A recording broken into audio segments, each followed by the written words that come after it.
Hello, hello, hello. Welcome back to Press Play Action. And folks, this is going to be a very different podcast than what we've been doing because we are not reviewing two movies like we usually do. Oh, maybe you're reviewing a trilogy like you did for The Hobbit. Nope, we're not doing that.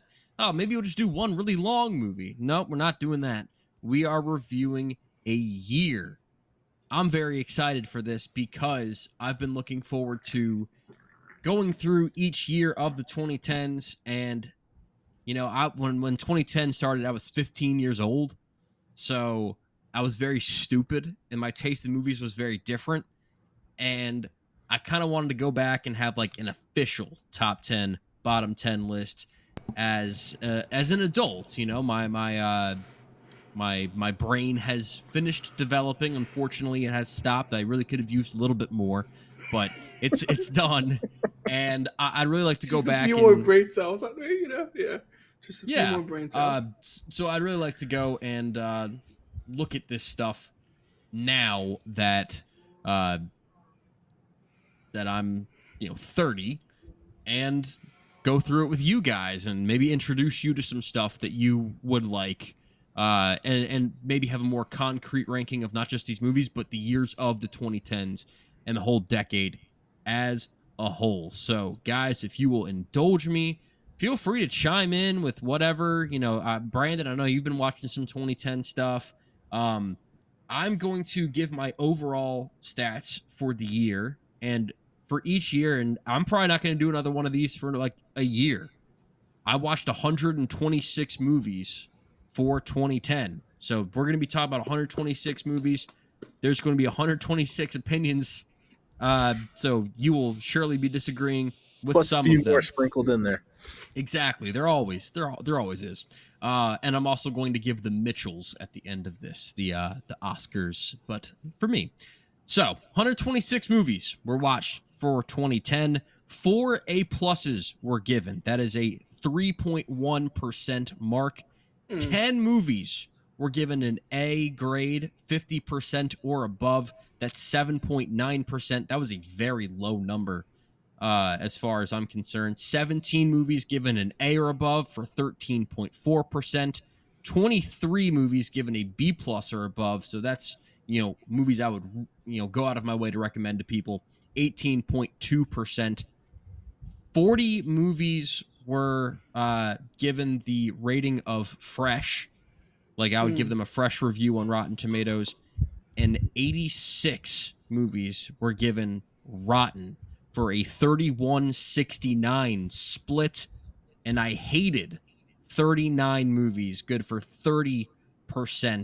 So I had just as good of a shot as hating a movie as I did giving a movie a fresh on Rotten Tomatoes. I came into this year expecting it to be somewhere around the middle of the pack as far as the 2010s go.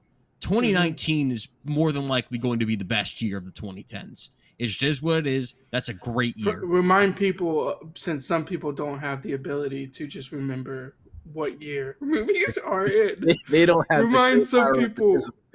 Yeah, remind some people what movies were in 2019. That 2019, Parasite won Best Picture. That was the year that 1917 came out.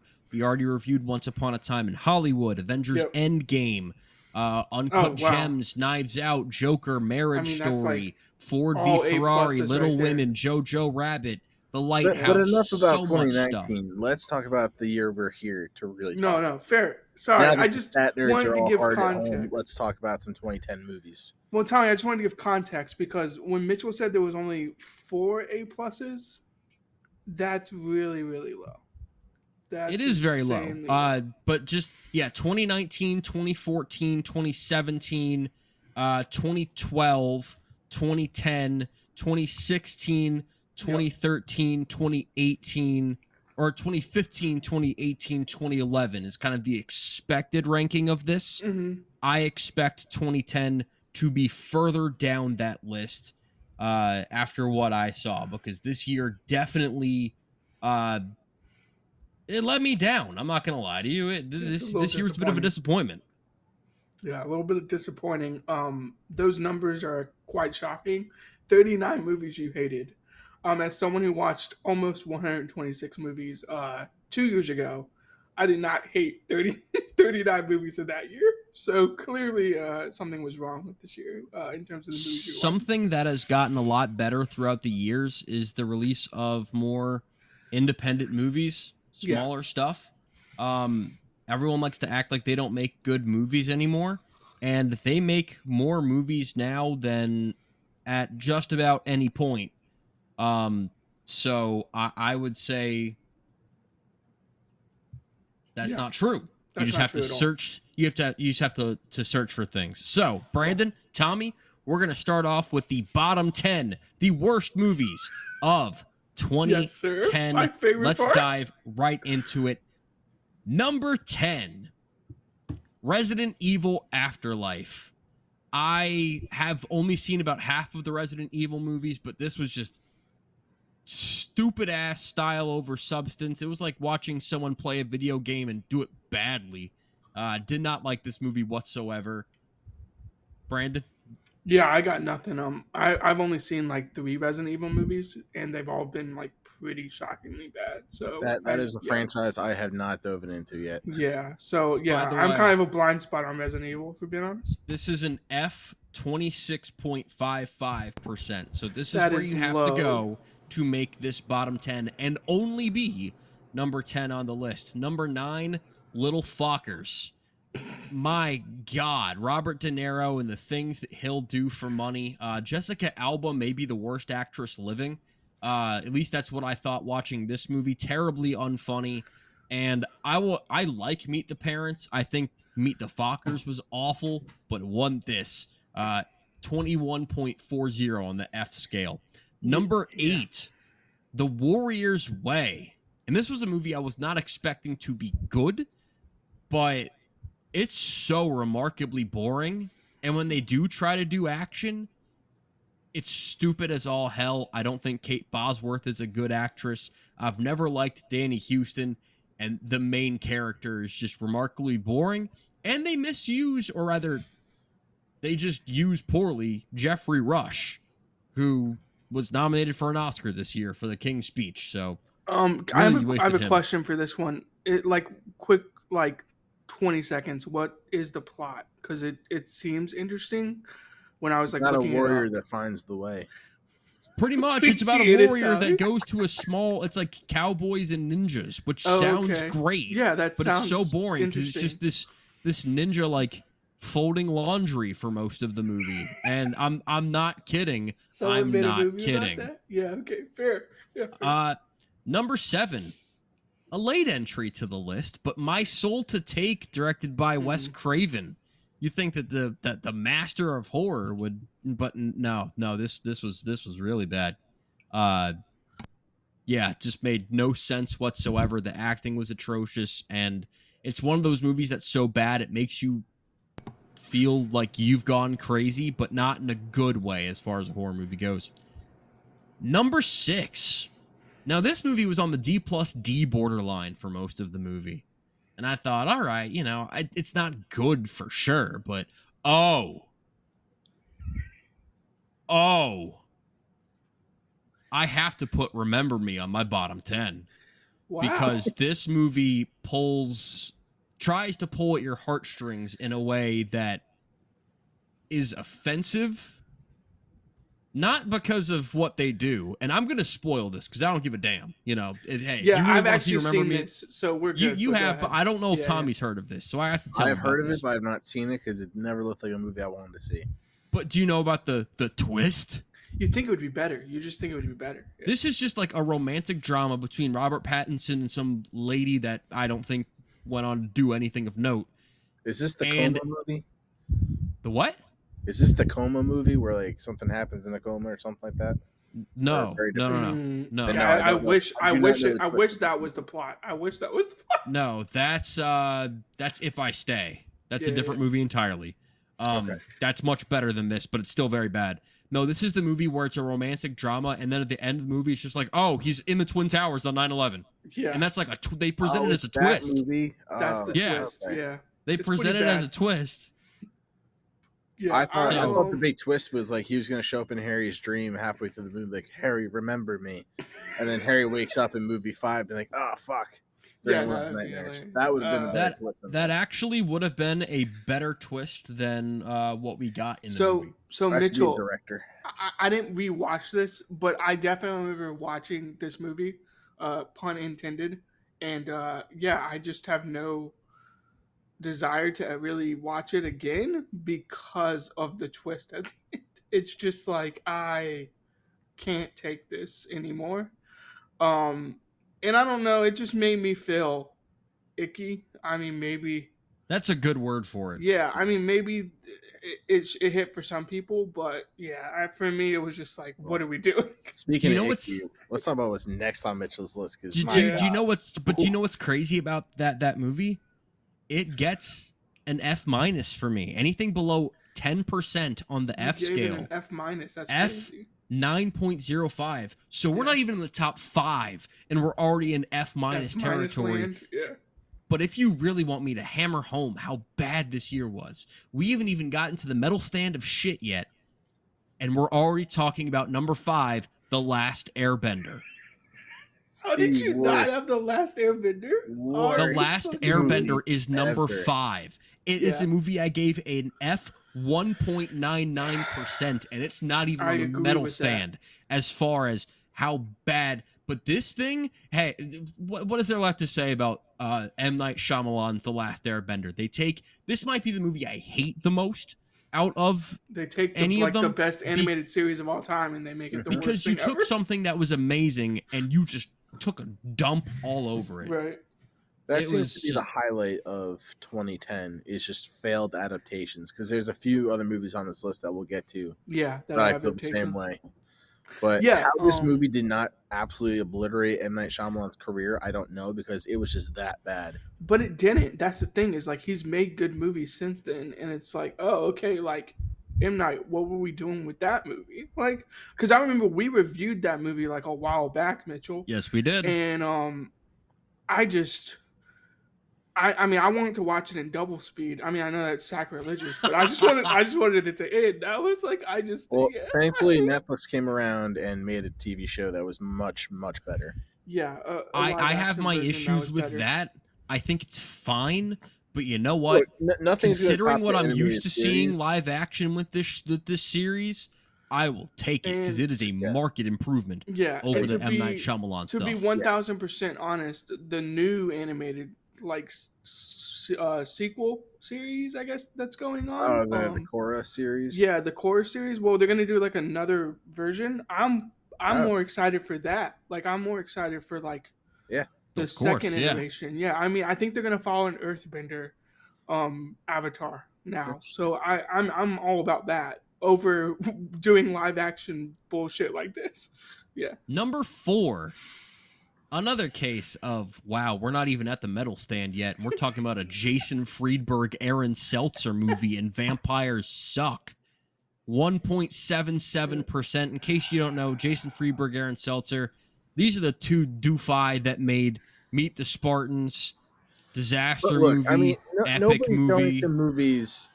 These are just Isn't like, this their weird shtick? That's satire their films. shtick, right? Nobody's going to this Yeah. movie expecting quality. Yes, fair. they even and have I stuck was in the still name. shocked by how bad it was. That's fair. And I would this say like that a this parody might be movie? like yes, It's a parody. It's like the Hunger Games parody movie. I forget what that's called, but like the Starving Games. Yeah, the they Starving did that Games? too. Okay, Yeah. okay. Yeah. Yeah. Yeah. These are the guys that do that, and Gotcha. they do it very poorly. So number 4. Mm, All right, okay. medal stand time. Bronze medal goes to Marmaduke. This is a movie where poorly animated dogs and cats with talking mouths that don't move very, and the dog just farts all the time. The jokes just and- aren't good. And they got Emma Stone to voice a dog in this movie, or a cat or something, and George Lopez Oh. just makes a bunch of jokes about like eating beans or something. Like that's not racist at all. Just But George Lopez is saying it, so it's fine. but no, it's not funny. I'll tell you that much. It's not funny. Marmaduke, fuck you. That's a 1.59% for me. Number 2, Skyline.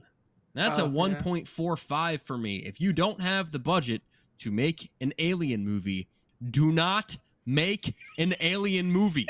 The entire movie, for the most part, takes place, and I'm not shitting you, I can't remember whether it was one of the producers or one of the directors' apartments. And that's like most of the movie is them just looking out of the blinds and being like, "Oh, I don't know if we should go outside." And then when they Are the finally aliens do, their kids God, dressed this up in cheap really. alien costumes? I gotta be honest. This no, sounds like. they have like really badly affected like spaceships outside, Mhm. but once they leave, the characters are all trash. The aliens want the main characters for their brains. Okay. Oh, how original! Yeah, exactly. It's and then I think that So this the got a ends- theatrical release. I just want to point out. Oh yeah. This sounds like War of the Worlds: The Attack. The straight to smart. You know Fridge what? I bet that movie is you- better. I guarantee you Well, that movie is better. I'll find my rating for that movie. How but- this because yeah, they go they ahead. made sequels to this and they all went straight to video, which is exactly where this should have gone. I don't know That's how it smart. avoided it, but the number one worst movie, and guys, this was clear cut. This was clear cut. Out of the 719 movies that I have watched since kind of reorganizing my list in Can't wait the for spring of 2022, Furry Vengeance is by far the worst movie I have seen. And some of you are going, Mitchell, what the hell are you doing watching porn for this? No. Furry Vengeance is a movie starring Academy Award-winning Brendan Fraser. this. Mm. This was Brendan Fraser's movie about he's like a land developer and he's developing some land somewhere. And so the animals are like, hey, let's go and just mess with this guy for the whole movie until, they're not developing this land. And Ken Jeong's in it. And this entire, this got a new grade for me. All right. This did not get an F. This did not get, an F minus. This got a fuck you. And a 76.98%. I didn't know that. I didn't know how you could go below an F or an F minus, but this movie was so bad that it forced me. And it's the only movie I've ever given this, and it probably will remain the only movie I will ever give this. Watching this movie was like Chinese water torture turned up. Fair. It was so aggressively awful. Brendan Fraser should never have been allowed to watch the Academy Awards after being in this movie, let alone get nominated, let alone win, let alone present someone else with an Academy Award. He shouldn't be allowed to watch. It should be like parental controls, where he's not allowed to watch the Oscars on his TV because, no, you made Furry Vengeance. Go home. What's crazy is I thought your hatred for Winnie the Pooh, Blood and Honey was going to like never be surpassed, and I just think it was. I just think it sounds like it has been. Yeah, I just think you surpassed it. Like, if you had like a live stream of me watching this movie, you would think that I was watching like the Jets lose for the 1,000th time. No, like family members getting gutted to death. Like in the Twin Towers on 9/11. Yeah, man. I was like screaming, like, "No, you can't be doing this!" Like it was brutal. Oh no! It was brutal. Okay. That's tough.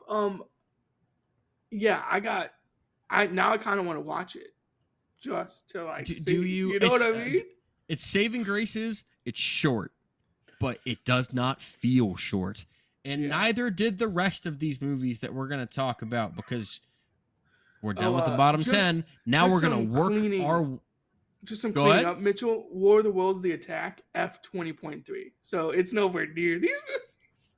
Oh no, that would have been number 8 on my list this year, as far as worst goes. Also, I don't think I've ever given a movie like in their like F minus like territory other than Winnie the Pooh, Blood and Honey. So yeah, I hope you don't. I hope you don't. Yeah, F minus is tough. Yeah. All right. I'd like to thank my soul to take for coming along and knocking this movie out of my bottom 10 because it would have been a really bad way to start things because I know some people like this movie and this guy, but I'm sorry, Grown Ups was a disaster. Okay, yeah. I hate it. By the way, we're still in the Fs. I'll let you know when we're out of the F territory. Wow, Yeah, we're just doing. this Yeah, is we're one of the just movies going. We're I just strongly disagree with on the rating, and I know it's purely because you just hate Adam Sandler. Yeah, and I don't think everything Grown he Ups is does. as bad as it's an F, but I also don't love Grown Ups either. So I get where Mitchell's coming from, but not to the extent that he's, I guess, pounding the table is what I would Yeah, say. no. Kevin James might be the least funny human being that's ever been born. Rob Schneider's close second though. Is it Grown Ups or Grown Ups Two that has the pickup basketball game? Is that Grown No, Ups? That's Or the that's third the one. first one. That's the first I've one. never seen Grown Ups 2. And Well, I've we heard probably from shouldn't everyone have. that one is worse. Yeah, yeah. You So probably shouldn't. I'm not looking forward to it. Number It has a much 115. larger cast and cameos, but it's much Oh, that's worse even than the better. first. Yeah. Yeah. Number 115, Cop Out. Man, that's a fantastic title for this movie. Bruce Willis and Tracy Morgan just not being. And I liked this movie when it was 15 and I snuck in to see an R-rated movie. I thought this was funny. You were I like, watched it "Shit, again this is and I hilarious." just wanted to pound myself in the head with a cinder block. It was so brutally unfunny. Bruce Willis and Tracy Morgan, no chemistry whatsoever. Number 114, Jonah Hex. This should I be thought- much farther down on the list. I thought this movie was going to be on the actual bottom 10. I think it's mercifully short. It's like it might not even be like 80 minutes long. This is a short movie. And if this was if this was another year, The- it'd be in the bottom 10. the fact that Michael Fassbender made this movie, people saw his performance in that movie, and people It's still wild casted because him. the cast is really good in this movie, but the movie Yeah, the itself cast just is good. terrible. Apparently it was an absolute nightmare on set. They had some directors coming out, and it was just a nightmare, and the studio mismanaged it to hell and back. 113, The Bounty Hunter, Gerard Butler, awful rom-com number 625. Just terrible chemistry with Jennifer Aniston, not funny whatsoever. Number Nope. 12, someone who's really on my bad side right now. That's Jack Black. Gulliver's Travels. Fun fact, Emily Blunt refuses to talk about this movie because this movie cost her the role for Black Widow. She could Did it not really? film Iron Man 2 because she was filming Gulliver's Travels. So we would have gotten Wow. Emily Blunt as Black Widow. Now, Scarlett Johansson was amazing. So I maybe it was all for the best. But if this movie had never been made, my life would have been better because I wouldn't have had to watch it. Number 111 is a movie I really thought was going to be on this list as well, Leap Year. Oh my goodness. This movie makes Amy Adams look untalented. Do you know how hard that is? We're going to talk about how great Amy Adams is later in the podcast, but just shockingly terrible in this. 110, Legion. A movie that I was having some fun with for a lot of it, but it kind of suffers from the same thing as Remember Me, where the end just kind of like, it's such a cop-out. Yeah, That was a movie I really enjoyed watching when I was younger. Like, it started off really good. It's got that creepy, scary premise to it, and then it tanks in the second half of the film. It's like, what if we made Terminator, but no one cared? That's a good way of talking about it. Yeah. 109, Killers. Whoever decided that there should be a romantic, like, action comedy with Ashton Kutcher and Katherine Heigl should be visited by actual killers, because those two have no chemistry, no acting ability, no comedic chops, and I had to sit there and watch the whole damn thing, and it still didn't even make my bottom 15. Do we have a grade for that? Just like, you don't have to give a grade for all of these. That's an curious. F 99.13. Wow, we're almost We've got out. one more F. We've got one more F, and look, I'm a man. Terrible sequel. This movie wasn't made for me. I never watched Sex in the City. So Sex in the City 2, it's also like 2.5 hours long. This movie goes on longer than the damn COVID pandemic felt like. This was just a brutal watch, and I just kept wanting to yell at this. I did yell at the screen a couple times. You have no damn problems. and that was like most of my viewing experience watching Sex in the City 2. But we are out of the F movies now. 107. Can I defend Sex in the City for a second? No, you may not. No. I don't The show? love the show. I don't love the show, I haven't seen the show. but I also I respect it for some things that it does. I've seen most of Sex in the City, the show. The movies though felt like overkill. Like, why do we need to make a movie to bring back these characters from this show? It never clicked for me. I never liked that they made movies about this show. We didn't need an Entourage movie. Didn't need this. Yeah. Number 107 and the first non-F.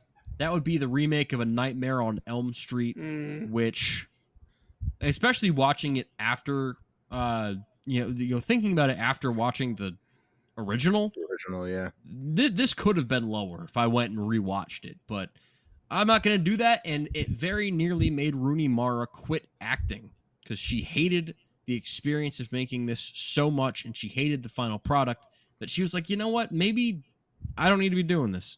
So I'm glad that David Fincher scooped her up for Social Network, Girl with the Dragon Tattoo, reinvigorated her love for acting. She's a very good actress. Yeah. 106, MacGruber. I know people like this. I think it's awful. I just don't think it's funny at all. 105, Yogi Bear, another movie that is just mercifully short. I don't just say this because didn't need to be made. Yeah, I'm not just saying this because I love him. The best part of the movie is Justin Timberlake as Boo Boo. That's it. That's the only semi-good thing in the movie. 104, Valentine's Day. Another one I thought would be a lot lower. It's still very bad, but I thought this would be deep into the Fs. It's D minus 9.15 instead. I guess Bradley Cooper and Julia Roberts, when they're in it, it's kind of like, oh, we have people that are actually like good and not, Taylor Swift and Taylor Lautner. I just will never know how you can get cast like that and make a D minus movie. But I think it highlights how hard it is to make a good movie. Would be my whole point. There's too much going on. Yeah, and it's so unfocused. In 2011, there was a movie called Crazy Stupid Love that had a lot of different characters, a lot of different things kind of intertwined, and it pulled that off really well. And this movie did not do that whatsoever. Yeah. 103, When in Rome. This really tests the theory of if your two romantic leads have chemistry in a rom-com, they can overcome a bad script. Because weirdly enough, Kristen Bell and Josh Duhamel have really good chemistry. But the script is so ungodly terrible that the movie still sucks regardless. 102, Why Did I Get Married To? More like, why'd you make a damn sequel to this movie, Tyler Perry? Money. That's why it happened, because clearly you had no ideas. And if Tyler Perry ever... there's a lyric from the song It Ends Tonight by the All American Rejects. It actually opens with the lyric, your subtleties, they strangle me. And that's how I imagine Tyler Perry feels while writing scripts, because this motherfucker doesn't know subtlety if it bit him on the dick. I will say I respect Tyler Perry for like his chick, and like people obviously like it. And he has made some movies that are decently okay, but for the most part, doesn't sound like much of a he made some movies that would be all right if I watched them while I was in a coma. I think I've given like Tyler Perry movies like a B before, but the idea is that like this man just throws shit at the wall, and he's just like, let me just do the same thing over and over again, and it's gonna like get people out to the theaters. And yeah, I people love him, Mitchell. So you can have this as like a D minus movie, but like, I mean, I'm sure there's someone out there who's like, yeah, I love this sequel. Yeah, which is just crazy to me. But yeah. 101, Cats and Dogs 2: The Revenge of Kitty Galore. Look, this probably why was this not in the bottom 10, man? This probably should be lower. This is what I'm saying. This is what I'm saying. It's like. When I saw you review this movie, I was like, "No way they made a sequel to this shit show." So my man, I never saw that movie. Yeah, awful. Mitchell gave like a ton of Fs, and like this isn't one of them. Like D minus 21.55. some of the stuff that Cat Williams as the squirrel said really made me laugh. I think Cat That's it. Williams. I think Cat Williams is funny, especially from like this He's year. very funny. We have In the found the movies key that- to making Mitchell like a movie. Throw a funny squirrel in A there. funny Yeah. You squirrel got in him there, sold. yeah. That's why No, Mitchell's probably I- like the movie from this year. What was it? What movie is he in from this year? God. Cat Williams? Oh, One of Them Days. Yeah, One of Them he's days. really Yeah, funny in Mitchell. that. Mitchell I was wish he like, was in oh more. shit, Cat Williams should be in more scenes in One of Them days. Yeah. Yeah, no, he's really funny. And this movie, like, I pressed play and I expected Marmaduke too, but it was awful, but in a much more tolerable way. Yeah. Number 100, Miley Cyrus. I'm glad you made the decision to go more towards music than acting because the last song sucked. This was the movie that brought us the everlasting, well, not everlasting. You know, they broke up about 4 or 5 dozen times. Romance between Miley Cyrus and Liam Hemsworth, and more like it brought me a D minus 53.47% and made me, yell obscenities at my TV screen. So that's fun. Number 99, Piranha 3D. Yeah. And when We I get to Piranha 3 Double D for 2012, I've heard that that's just like one of the worst things ever. And this was pretty bad. Is the marketing? Is it's in 3D? Is that the marketing? That was, and I saw it at home. I didn't see it in theaters, so I didn't even get that. But like, no, but like, is that I the can't marketing? imagine it was that good. Yeah. Yeah. 98. Again, you want the next two movies. 98. I love it. The next two movies really should let you know. Wow, we're just now getting to this. Let you know how bad the year is. Number 98, The Twilight Saga Eclipse. Wow. That's a D I expected it to be higher. 7.13%. Maybe that's just on me, because the way you're talking about this year, I just expected it to be a little bit higher. But here we are, 98. This is probably my favorite Twilight movie too. But That And is it's tough. this low. That is tough. actually, no, that's not true. Breaking Dawn They're Part 2 not is my that- favorite. I mean, Grant, I haven't watched them in a long time, but they weren't that So- terrible. Yes, they were. I think if you watch them again, you'll understand like they weren't good. But I don't know if any I of do them understand are like, that. I don't know if any of them are like F- territory. Which Oh I yeah, guess is no. the point. So were you New, Team Mo- Edward New or Team Moon Jacob? and Breaking That's Dawn what Part everyone wants 1. to know. Yeah. We just gotta know what team you're on. Team Edward or Team Jacob? I'm on team No, the you gotta brawny pick one, paper bitch. towel man. That Nope, her you gotta dad. I'm Team Jacob till I die. Edward was a bitch. Edward was a sparkly bitch who didn't. know I'm his on Team Anna Kendrick. Bella, how about you start experimenting with girls or something? Because neither one of Bella's- these two is worth your time. Bella, please stop. place. 97. Hey, that could be a new spinoff. Yeah. Twilight Finding My Own Way. Yeah. Sorry. go ahead. Twilight Breaking Out of the Closet. That's the next one. 97. Tooth Fairy. That's right. The Rock Tooth Fairy movie, which fun Oh. fact, I only remember because I went to see The Sick. Wolfman with a few friends. We'll get to The Wolfman later. And we were leaving and it was snowing in the parking lot.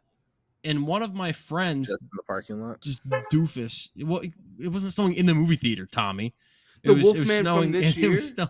no, from The- 2010. Oh, okay. Not Um, the remake. Okay. Yeah, no. And he grabbed a snowball, went back into the movie theater, opened the auditorium for Tooth Fairy, and just threw a snowball at someone watching Tooth Fairy. So Oh. What a Uh, terrible person. yeah, no. Who were you going to the movie with? It wasn't I was me. like, what the fuck are you doing? Like, Yeah. number 96, Clash of the Titans. I was really excited for this one as a kid. I remember watching it as a kid and being like, wow, that sucked. And I remember watching it recently and being like, wow, that sucked. All right. Yeah. So This is another movie where it was a Is- cool concept because obviously, classic Greek mythology. It had a Mm. really cool cast, and it just fell it flat just on did its not face. work. Yeah. So Clash of Titans is a blind spot for me. So this isn't the same as like the anime that I'm thinking of something else. Anime. Attack on Titan. No. This is okay. Oh, It's not Attack. very, on Titan. very, Very Very different, Brandon. Very different. Okay. Clash of Titans. I'm probably gonna need to watch it at some point because, like you were saying, I'm into Greek mythology, so I probably should watch it at some point. It's But a I've just fun never got around to movie. it. It's a fun one-time watch movie, but it's still it's a very poorly made film. Poorly made Greek mythology movie. So, yeah, right on my alley. Yeah. I don't even agree with it being fun. I think you can have fun with Wrath of the Titans. They made a sequel, but I don't think you can have fun with this one Interesting. too much. 95, Charlie St. Cloud. Mm. Yeah, no. This one just didn't work for me. Whoever wrote this movie had aspirations that they just couldn't. No, they couldn't follow through. That they didn't have the pen game to be able to do that.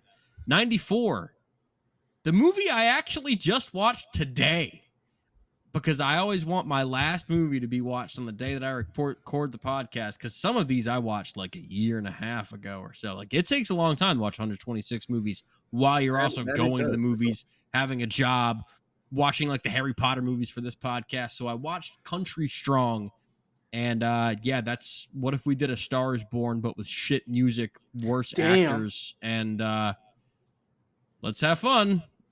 Well, not the audience. Number 93, From Paris with Love. Mm. This was one of the first movies I watched for this.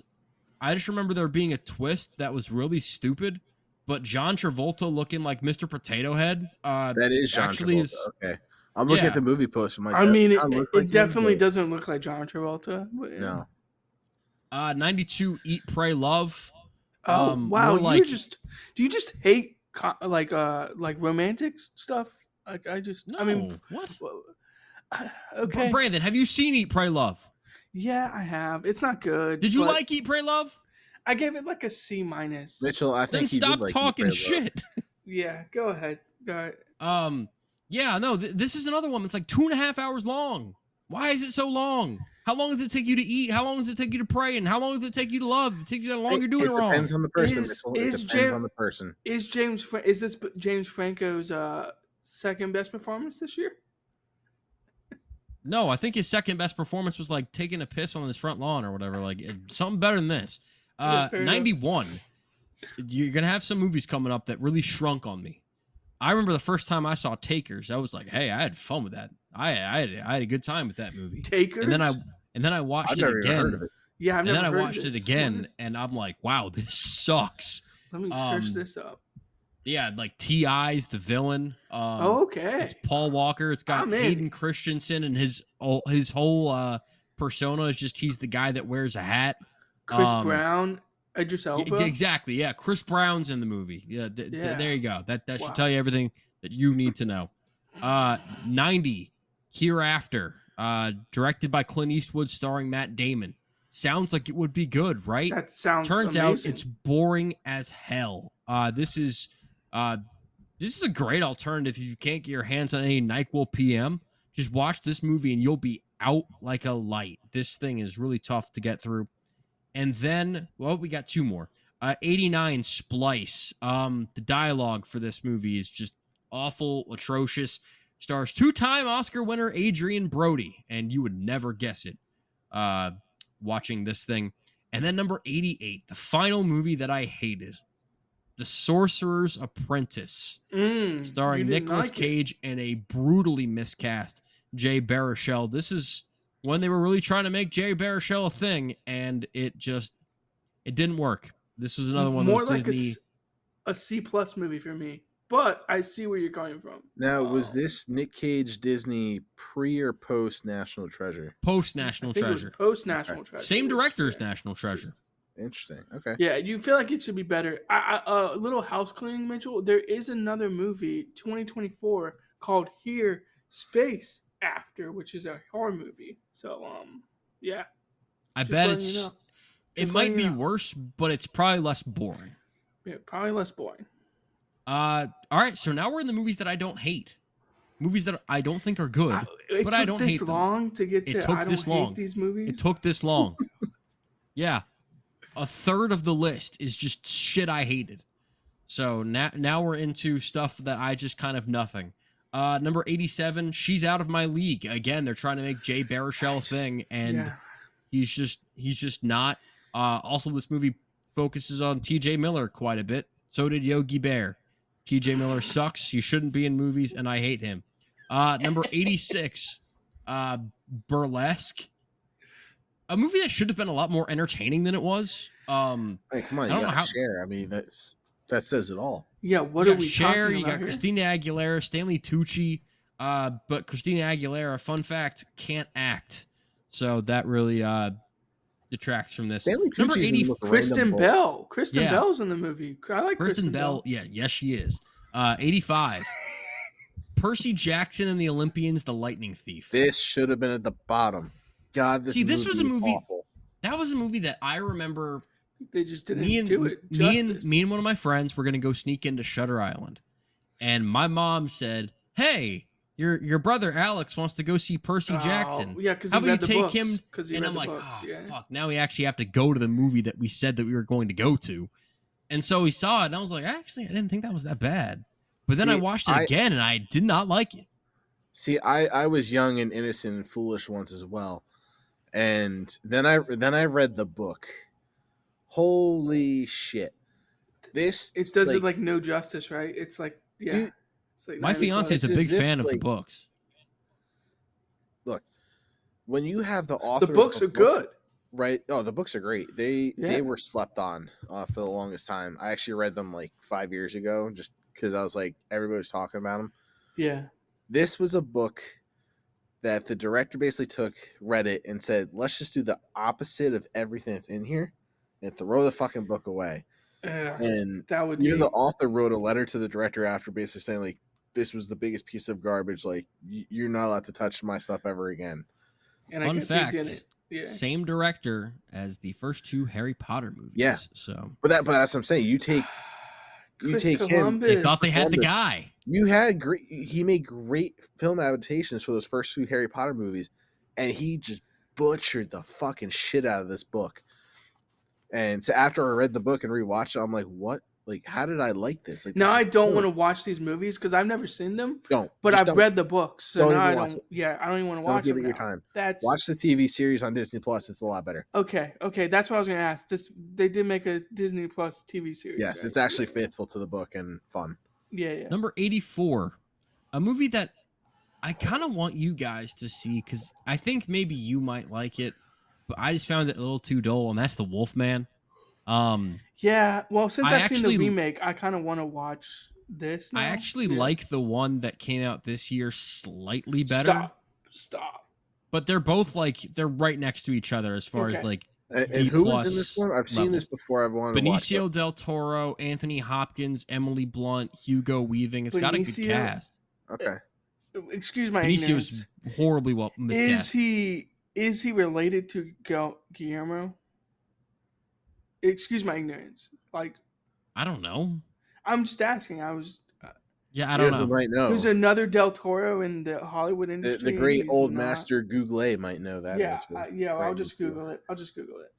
Yeah. 83, Wall Street Money Never Sleeps. Money may never sleep, That's kind but of if a you boring watch movie this, to me. but if you watch this movie, you certainly will. 82, Alice in Wonderland. Benicio del Toro. Yeah, Alice in Wonderland is it's just a poorly thought out movie. You know, I understand what they were trying to do, but it just didn't work for me. They are not related. Just to update. They're Thank not you. related. Yeah, Thanks, I Brandon. really needed to Yeah. know that. Yeah, thank you. 81 Predators. This movie really missed the Arnold Schwarzenegger. He had a there touch. was no one really filled. Yeah, He had a touch, is what Now, you're is saying. this the worst Predator movie of the 2010s? No, because there was one in 2018 Where that do I thought you was stand worse. on the Alien, Alien Predator series? I haven't seen either of those. I think Predator's been wanting good, to but I do a don't deep love dive it. and watch all of them, Like- but I like, haven't gotten to it yet. I guess I was gonna ask because I got a Blu-ray for the Alien quadrilogy. So I was gonna rewatch those. We and then- might be diving into that early next year. Hint, Fair hint, enough. wink, wink, Yeah. nod, nod, nudge, nudge. Thank you. Number 80. How do you know? What? It's just a painfully dull movie that somehow cost $100 million, and Paul Rudd's the only halfway decent Where- thing in it. Where do people come up with these titles? Their ass. 79. How did you know? Robin Hood. Somehow not the worst Robin Hood movie of the decade. Thank But you, Brandon, again, for laughing. Thank you. Yeah, that's fine. so boring. And this movie isn't even Robin Hood. It's like the origins of Robin Hood, and they end with like, ooh, Robin so Hood. they were gonna make sequels. I Yeah, don't this think was a like- sequel was ever in the work. It was exploring more of the No, it was. the more Oh, historical. it was. This was facts Robin Hood behind Robin Hood. Begins. Yeah. No. Oh yeah. It was Robin Hood Begins, but I don't think there was ever a plan for the Dark Knight Robin Hood. Oh Era no, to they were it. going to make more. I've got to But be honest. Are you sure? I've got to be honest. Yes. No one's done Robin Lie to Hood me. right except Disney animated. I haven't that's a seen the whole- Kevin Costner one, so I couldn't quantify that. I haven't seen the Kevin Costner one. I forgot either, about that one. But people, they don't do Robin sorry, Hood correctly. are we it's like not- King Arthur. are we They not- don't do it right. Mentioning Robin Hood Men in Tights, the classic Robin Hood tale. I will seen that never either. watch that in my life. What? 78. We got Repo Men. Someone's like, "What the hell is Repo Men?" Okay, Exactly. hold on. Is this like they actually go and like repossess stuff? Is that No, what the movie's this This about? is is the guy like- holding a gun in the movie cover. I'm gonna say no. This is like people have like artificial organs, Okay. and when they can't make the payments on their artificial organs, Oh. they just kind of come and kill them and then take the artificial organs So- back. And so one of them ends up needing one of them, and so one's got to hunt the other one down, Mm. and it's a lot less interesting than what I just described. There's a good number movie 77. in there, though, is what I would They- get at. There's a yes, good movie. there could have been a good movie. It's not the one they made.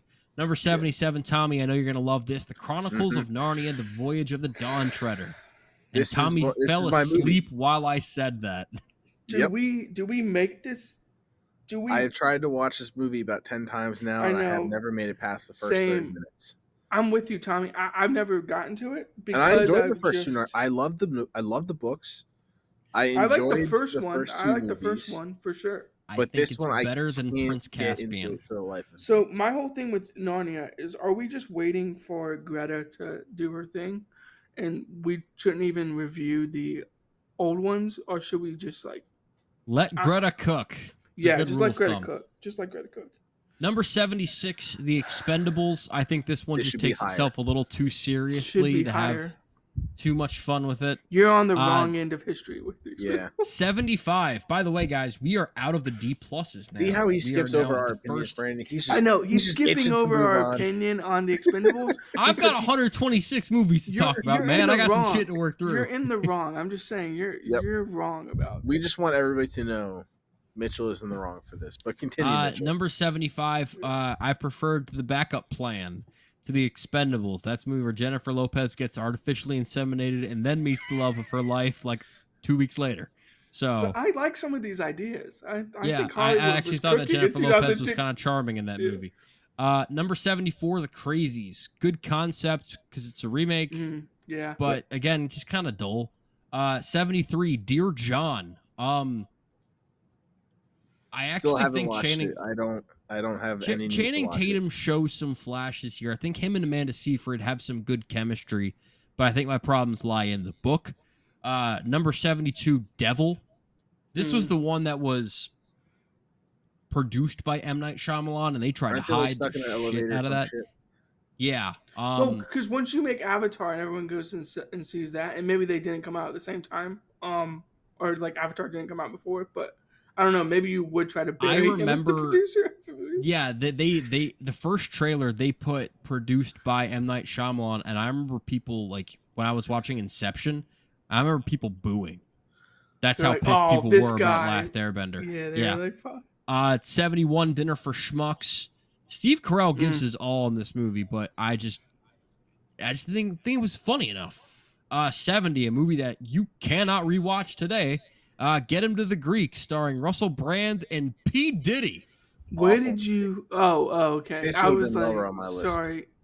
I thought you were Um, gonna say you can't find it. It was like a 28 weeks later type of thing. Hey, give it 28 weeks, and I'm sure they will ban this movie from existence. So, Yeah, fair enough. by the way, this will probably get taken down because I talked about it. 69, Night and Day. A movie directed by James Mangold starring Tom Cruise really should be a lot better, but it Yeah. also stars Cameron Diaz, and she just can't act. Whoa. Number She should have 68. stuck with Shrek. She's catching a Uh, stray. I didn't realize I don't think she's a good we actress. disliked Cameron Diaz. I That's do. fine. That's fine. Number Okay. 68, The Tourist. This is what if a music video had aspirations and dreams to be a real movie. So not a fan. 67, The Losers. It has some fun moments. I think that carried this movie. I'm what did you say? Chris Evans carried this movie. See, I think Jeffrey think Dean they Morgan should make a carries it. sequel, The Winners. You know, I think they really should go for Yeah, it. have it star completely different people. Yeah. Number 66, Lottery Ticket. I don't know, man. I just this just. Can you it give me a wasn't synopsis? awful. Can you give me a plot? Okay, so I this actually is wanna about kinda this see guy, and he wins. He wins the lottery. It's Okay. it's basically Friday. Oh, It's Ice okay. Cube produced, but he wins the lottery, but it's over like the 4th of July weekend. So but like his mom is like, word's gotten out that he's won the lottery ticket. So like, Oh, it's one of you know, those. Yeah. yeah. So like the local Debo's trying to like, it's not great, but I had some fun with it. 65, Hot Tub Time Machine. This is a movie I thought I was gonna like so much more than I did, but it was just 80s references of the movie. Did you and originally like it? No, 'Cause I don't think I've only seen it. Oh, I've you've only seen it once. I don't think I'm I as have low not as watched you. it because it just never looked interesting to me. Yeah, I don't think I'm as low as you on it, and maybe I just like the '80s references. I'd give it like a B minus C plus. It's 64, Extraordinary Measures. Again, just kind of dull, not bad, but just kind of a generic movie. I got nothing. Dull's a good way to describe this movie. 63, Letters to Juliet. I think that the concept of the movie, which is about this girl and she goes to, there's this wall where like heartbroken women put letters in the wall to like write to Juliet, and she finds this letter about this woman that's like regretful about like the guy that she didn't marry, And then and she she's finds like, the oh, person in real life. I'm gonna like help this woman find this guy from like her 40, 50 years ago. And that part's really interesting, but they also give her a romance and it sucks. So they should Concept is there. They should just focused on the older woman. 62, Faster. This is The Rock basically playing that man with no name, more bullets than words. And I think he does a really good job in that role. It's just the movie itself lets him down. So The Rock in a Jason Statham role? Ish, I guess. Okay. It'd almost be like, what if The Rock was Ryan Gosling's character in Drive? Oh, okay. But in a much worse movie than Drive. Yeah, because Drive is a great movie. 61, Somewhere. This is a movie that is for the Sofia Coppola diehards, and I think I just like Lost in Translation and Priscilla. I'm not a diehard Sofia Coppola fan. It's okay. 60, Machete. I think this would have been a fun short, but I think as a movie, it just kind of overstays its welcome for me personally.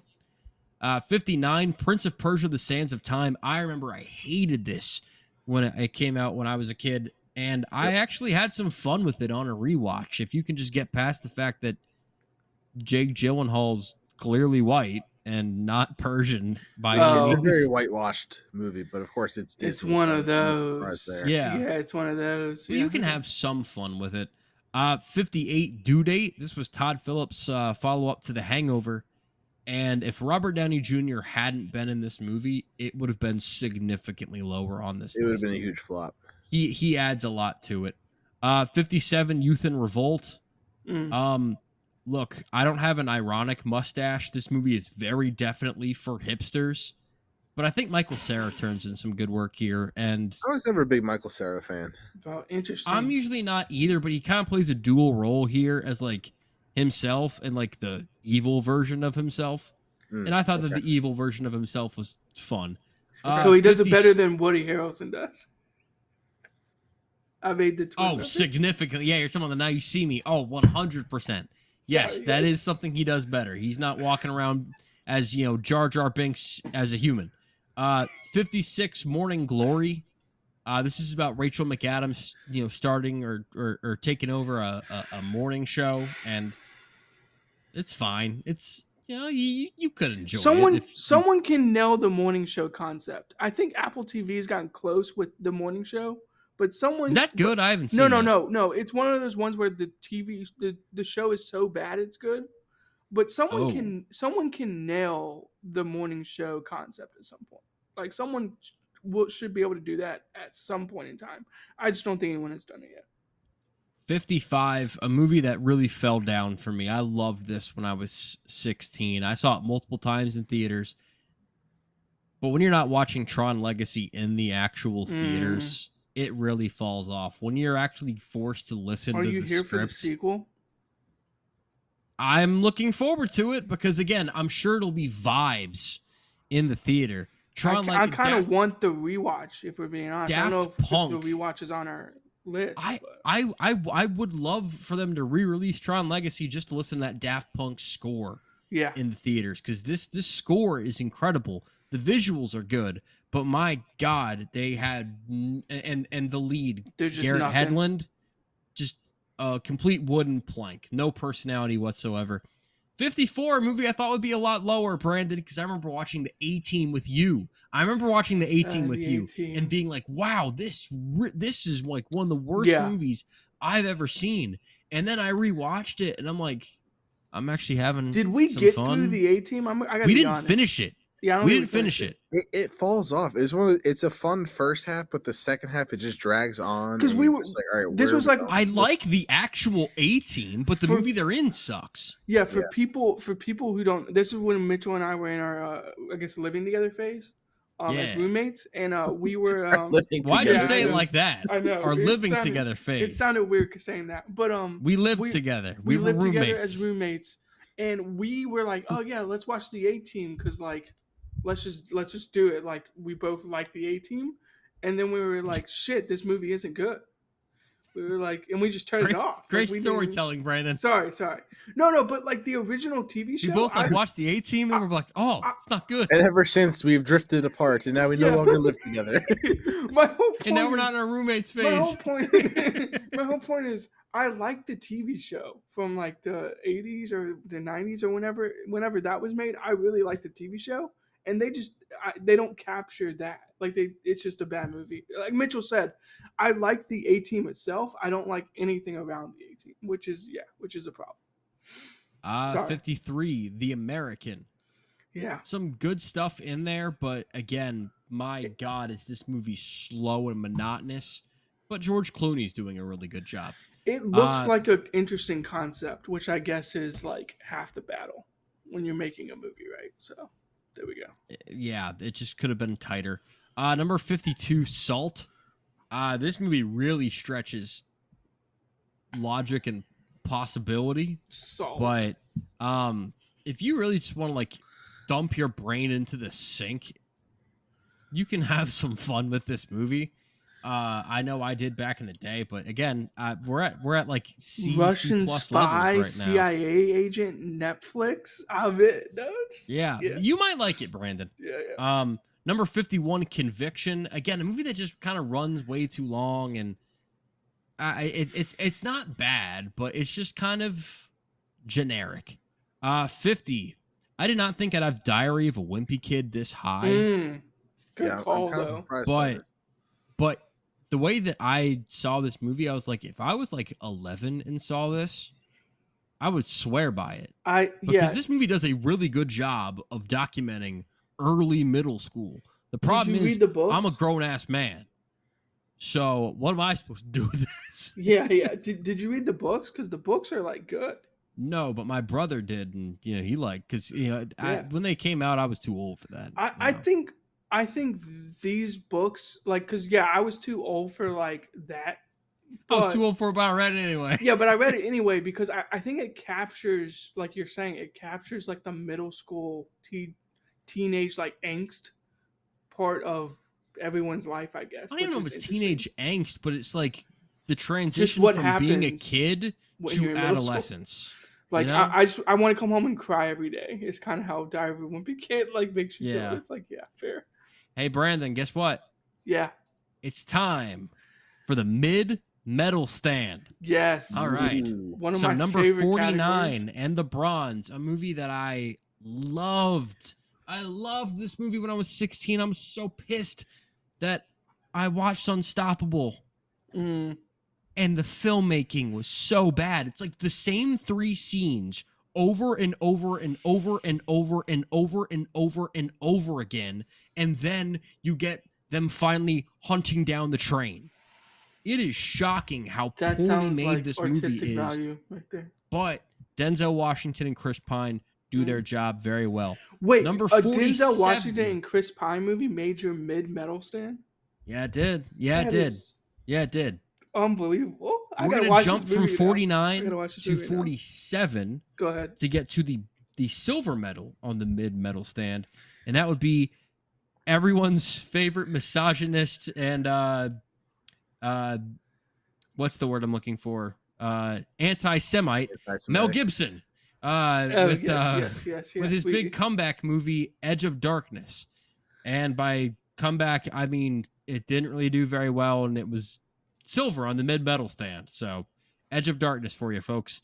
Number 48, gold medal on the mid medal stand, Going the Distance. This I is can Justin go the Long and Drew distance. Barrymore, who I think were actually dating at the time that they made this movie, and it was all about long distance relationships. And I just got Vietnam And they just- flashbacks watching this movie. So, And they just didn't um, go the distance. That's what you basically say. just don't go the distance. You Yeah. have a long distance relationship in your life, just nah. cut it off. Stop. It's Yeah. okay. Unless you two are married and then go, or like heavily committed and then do it. This isn't a relationship channel. Number 46, Date Night.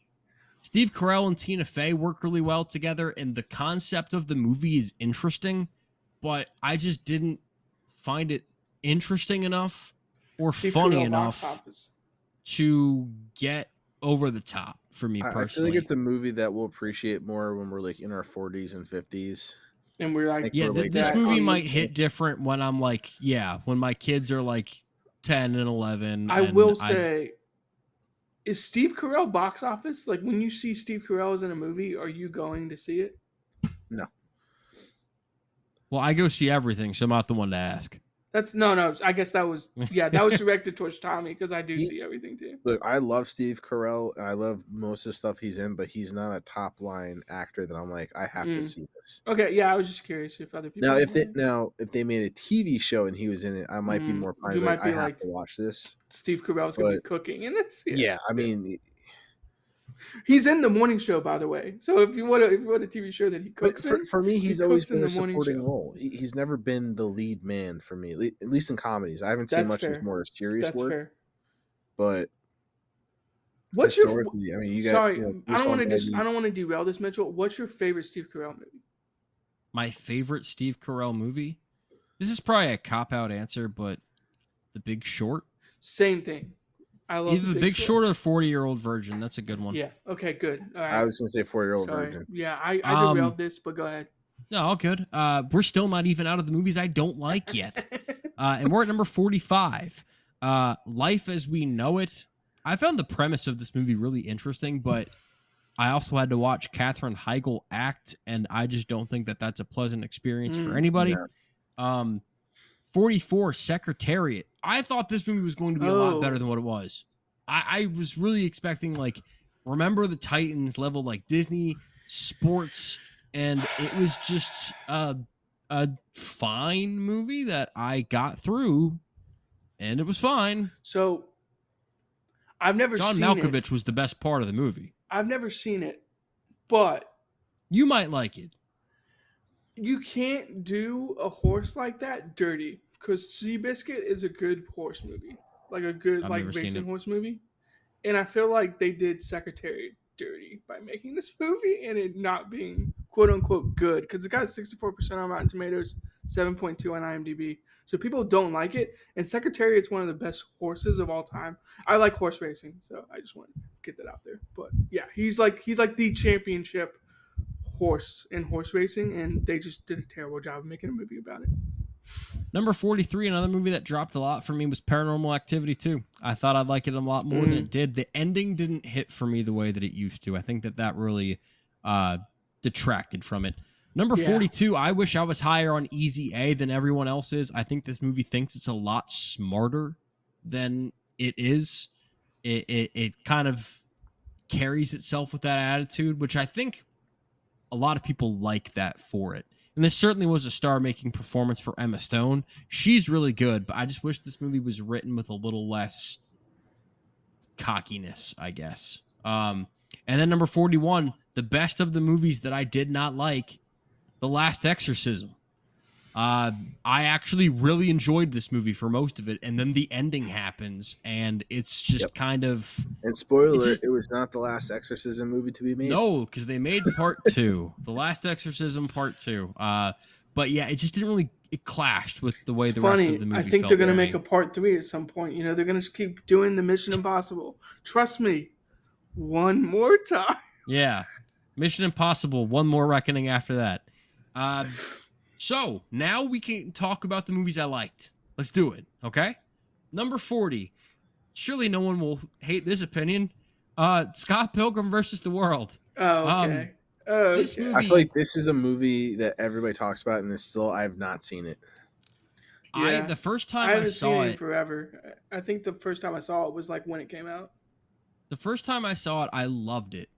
But when I rewatched it, I thought it was fine. I liked the creativity, but like sometimes Edgar Wright movies really slap for me, like Shaun of the Dead or Baby Driver. But then something like this or Last Night in Soho, where I'm just kind of on the fence. I don't think it's divisive in the sense of like people are going to hate it.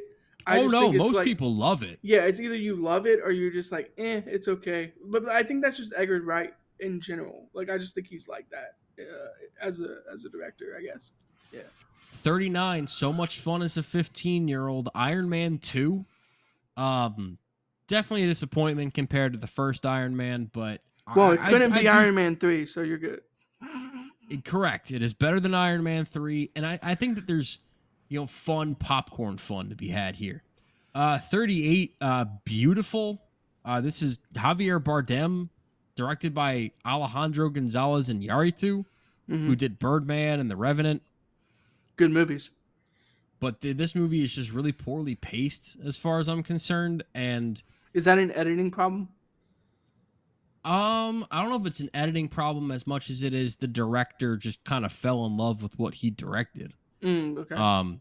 Yeah, because sometimes that can be the case with this director. Number 37, The Next 3 Days. Brandon, I'm both of you guys. I'd be very curious to see what you think about this movie. It's about a guy who his wife is in prison for murder, and he believes that she didn't do it, and so he is going to try to break. And it's just a regular dude. He's going to try to break her out of prison. I really liked Russell Crowe in this movie. Yeah, I'm in. It's Russell Crowe, Liam Neeson. I'm in. Liam Neeson's in the movie for maybe 25 seconds. This is not a Liam Neeson movie. Oh, so it's not. No. Okay. It's a fun movie. I definitely think that it could have leaned in one way or the other and been super realistic, or it could have been very over the top, goofy, like a Mel Gibson 90s movie type of thing. Mm-hmm. And it just kind of gets stuck in the middle. It doesn't commit either way. Yeah. But Russell Crowe's great. Number 36, Shrek Forever After. Much better than Shrek the Third. So much better, but nowhere near as good as 1 or 2. Yeah, no, I'm surprised that it's high on your list. I'm surprised they're making another one, but that's just me. But actually, no, am I? Because money. Yeah, because Money and Puss in Boots 2 was really well received. Was cinematic gold. It was very good. 35. They peaked at Shrek 2 and should have stopped. Yeah, fair. Fair. 35, Daybreakers. I think you guys might like this movie. This is a movie about like vampires, but in the real world. Yeah. I've heard about it. I've never watched it, but I've heard about it. Yeah. I really like Willem Dafoe in this movie a lot. Sam Neill's really good. I think Ethan Hawke's a little boring. Can I give you my Willem Dafoe take? What's that? Every movie he's in, he gives 150%. but you Well, yeah, just it's Willem don't know Dafoe. how it's going to work out. But you know that he's going to give his absolute You know, it would be a all great in whatever duo movie in a he's movie: in. Willem Dafoe and Nicolas Cage. Yeah, I think that needs to happen at some Oh point God, in the That would history just be a of cinema. wild ride. Because it I would be think, nuts. imagine if William Dafoe and Nicolas Cage did The Lighthouse. See, I I don't haven't want seen to that think movie about yet that. either, so I would have Just to imagine. Robert I mean, I Pattinson. think Robert Pattinson did a great job in that movie, and I love that movie. But imagine if it was Nicolas Cage. You know, beside him. 34, Yeah. Brooklyn's Finest. This is a cop drama. Another one of those like bunch of different storylines, kind of all intertwining type of thing. I think Ethan Hawke is really good in this. Again, it's just Two a little Ethan Hawke long. movies back to back. Back to That's back. kind of crazy. Number 33, Ethan Hawke's not in this one. Love and Other Drugs. Oh, This is Jake Gyllenhaal, Anne Hathaway. I think Anne Hathaway does some really good work here, and I don't think that the movie always balances the serious elements with the more comedic elements. But I think that Jake Gyllenhaal and Anne Hathaway work well together. It just feels like four different movies sometimes. what is your grade on this? Because I'm just curious. Because I think we're opposites on this movie. Oh, do you not like it? No. I think I like it more than you. I'm at a B minus 51.56. Yeah, so I have to rewatch this and grade it at some point, but I would give it like an A minus when I first watched this. Oh wow. Like I Okay. really like this movie, and I think it's because of Anne Hathaway. Jake Gyllenhaal's good, but Anne Hathaway in this Anne movie Hathaway's the is star here. Yeah, she's awesome. So yeah, I really like this movie. Number 32. It's gonna be the lowest one that got nominated for Best Picture. The Kids Are All Right. Mm. I there's really nothing special about this movie for me as far as Were I'm the kids all concerned. right? Yeah, And- did they do okay? They're fine. But I mean, if this movie came out today, it would kind of be like greeted with a shrug. But back in 2010, the LGBTQ community, in this case being two lesbian mothers, it was definitely a less accepting time. 15 years ago, movies like this just weren't really as much of the norm. But now I think that you see this kind of thing a lot, and it would just kind of be shrugged off. It would be an indie movie that kind of got forgotten. But some people seem to really like it. Interesting And cast though: Julianne Moore, Annette Bening, Mark Ruffalo, Josh Hutcherson. I think Julianne Moore is the best part of the movie. Okay. I think she does really well. Yeah. Number 31, Red. Mm. I think this is a really fun, just like, I don't even want to This say was a turn very your brain underrated off. movie. Yeah, it's underrated. Bruce Willis, Helen Mirren, Morgan Freeman, John Malkovich is a lot of fun in this. I think if you're just looking for an action movie, you'll have fun with this. It's like the Senior Expendables. So the Expendables. So Bruce Willis and Morgan Freeman. Essentially, Number 30, again, one I really wanted to put a lot higher. The Book of Eli. What the fuck? I really liked this movie as a young 15-year-old lad, but Mila Kunis is so horribly miscast in this thing, and the end just asks you to swallow way too much. I have this as Gary Oldman's great though. I have this as Denzel like and Gary Oldman are fantastic. Maybe I just need to watch it again. I have this as like an A50. Like, what are you watching? Book of Eli. Okay. But I own this on DVD. That's how much I like it. It comes on TNT like all the time. Oh, I did. Yeah, this is a TNT staple. This is like TNT's the way that AMC plays does Shawshank Redemption. This is like their TNT. Yeah, they're like absolutely. Book of Eli in this fucking shit right now. They're like NBA game just ended. Book of Eli. Exactly. Yeah. Number 29, Green Zone. From the director of The Bourne, Supremacy, Ultimatum, and Captain Phillips, starring Matt Damon. I thought this would be better. I remember not liking this movie. I remember just being really bored in this film. Yeah. It is kind of a little boring, but I think that Matt Damon does a really good job of just kind of keeping things. I think the cast and the concept. Good. Yeah, the cast and the concept should make it a better movie, but it's not. Script's kind of I'm still shook by Book of Eli being like a a B movie for you. Well, the next shook. 2 or I'm 3 shook. are definitely going to keep shaking you. Number 28's The Switch. Oh my That's god. Jennifer Aniston and Jason Bateman, and Jennifer Aniston is going to get a lot of artificial I insemination know. movies this year. Right off. Artificially Yeah. inseminated, and Jason Bateman accidentally drops the cup in the bathroom when he's drunk, so he replaces the I think that's a great the concept. the to a material. movie. Yeah. He replaces the material with his own, and the relation that Jason Bateman has with this kid, I think it's really good. But Jennifer Aniston sucks in this movie. Just plain bad. How just did this tough. make this? How did this movie make it so far up your list?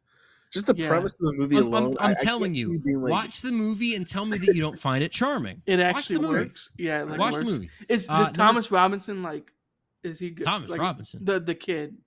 Oh, I was thinking about like the Kansas big man. No, like, no. You're good. You're good. Is the kid good? I was just curious. Like, Yeah, kid- no, he's kid really acting? good. Him and Okay. Jason Bateman have a great chemistry. Cool. Good. Number 27 is just pure guilty pleasure, guilty as hell. I found Death at a Funeral to be very funny.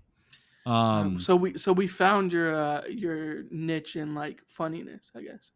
I don't funeral know. I movies just and funny squirrels. So there's two and Death at a artificial Funeral insemination movies. movies. There's two Death at a Funeral movies. Yes, You there's a realize that. French one, and then there's the one with like Chris Rock, Martin Lawrence, Gotcha. James Marsden, Okay, and that's the one that I'm talking about. that's the one we should be watching. Okay. No, I'm sure the other one's much better, if I'm being honest. Number 26, Despicable Me. I don't like most of.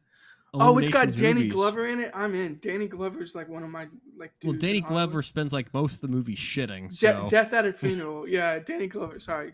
What was the next movie? I don't want to. Despicable Me. Oh, okay. This I movie love kind of this grew. movie. This grew on me a little bit. No Mitchell. pun intended. So I was in Bryson City, for a couples retreat with my girlfriend, now fiance actually. Spoiler Hey. alert on the podcast. But Spoiler alert! You have yeah. an Instagram. I know, yeah. But I got Spoiler the alert. Despicable Me first 3 movies for $1 at a used bookstore. See, Sick you got to purchase, find those places and then Sick get purchase. shit that you don't I need. also got Blazing Saddles, the Blu-ray for Oh, there you $1. go. That's a good one. Great pick. Yeah, for Yeah. $1. So yeah, good stuff. You know what but, yeah. movie I got at a used bookstore or used No, DVD but place? I love this like conversation. So continue. My number 25 movie, Legend of the Guardians: The Owls of Ga'Hoole. Let's go. What a Um, transition. I'm not even kidding. That wasn't like made up. That was just the way that was. Zack Snyder directed this movie, which is strange. I'm not a big Zack Snyder fan, and Zack Snyder Oh, animated man. movie about owls.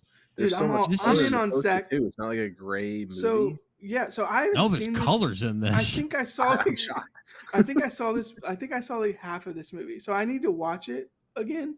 But Zack Snyder's got a weird spot in my heart because I kind of like what he does with movies, but then he makes some stuff, and I'm just like, bro. I'm like, Batman stop. v Superman. Are you kidding Yeah, me? I'm like, why are we doing this? Like, he's a niche. He's definitely a niche. Guys, he peaked at Director. 300. He should have stopped there.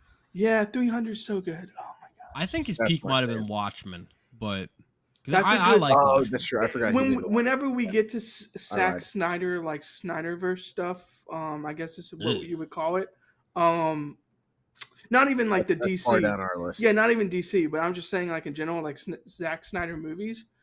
Yeah, again, like he has some bangers, and then it's like, okay, like what are we doing? I don't know if this movie falls into that category, Mitchell, but The final movie in the like category.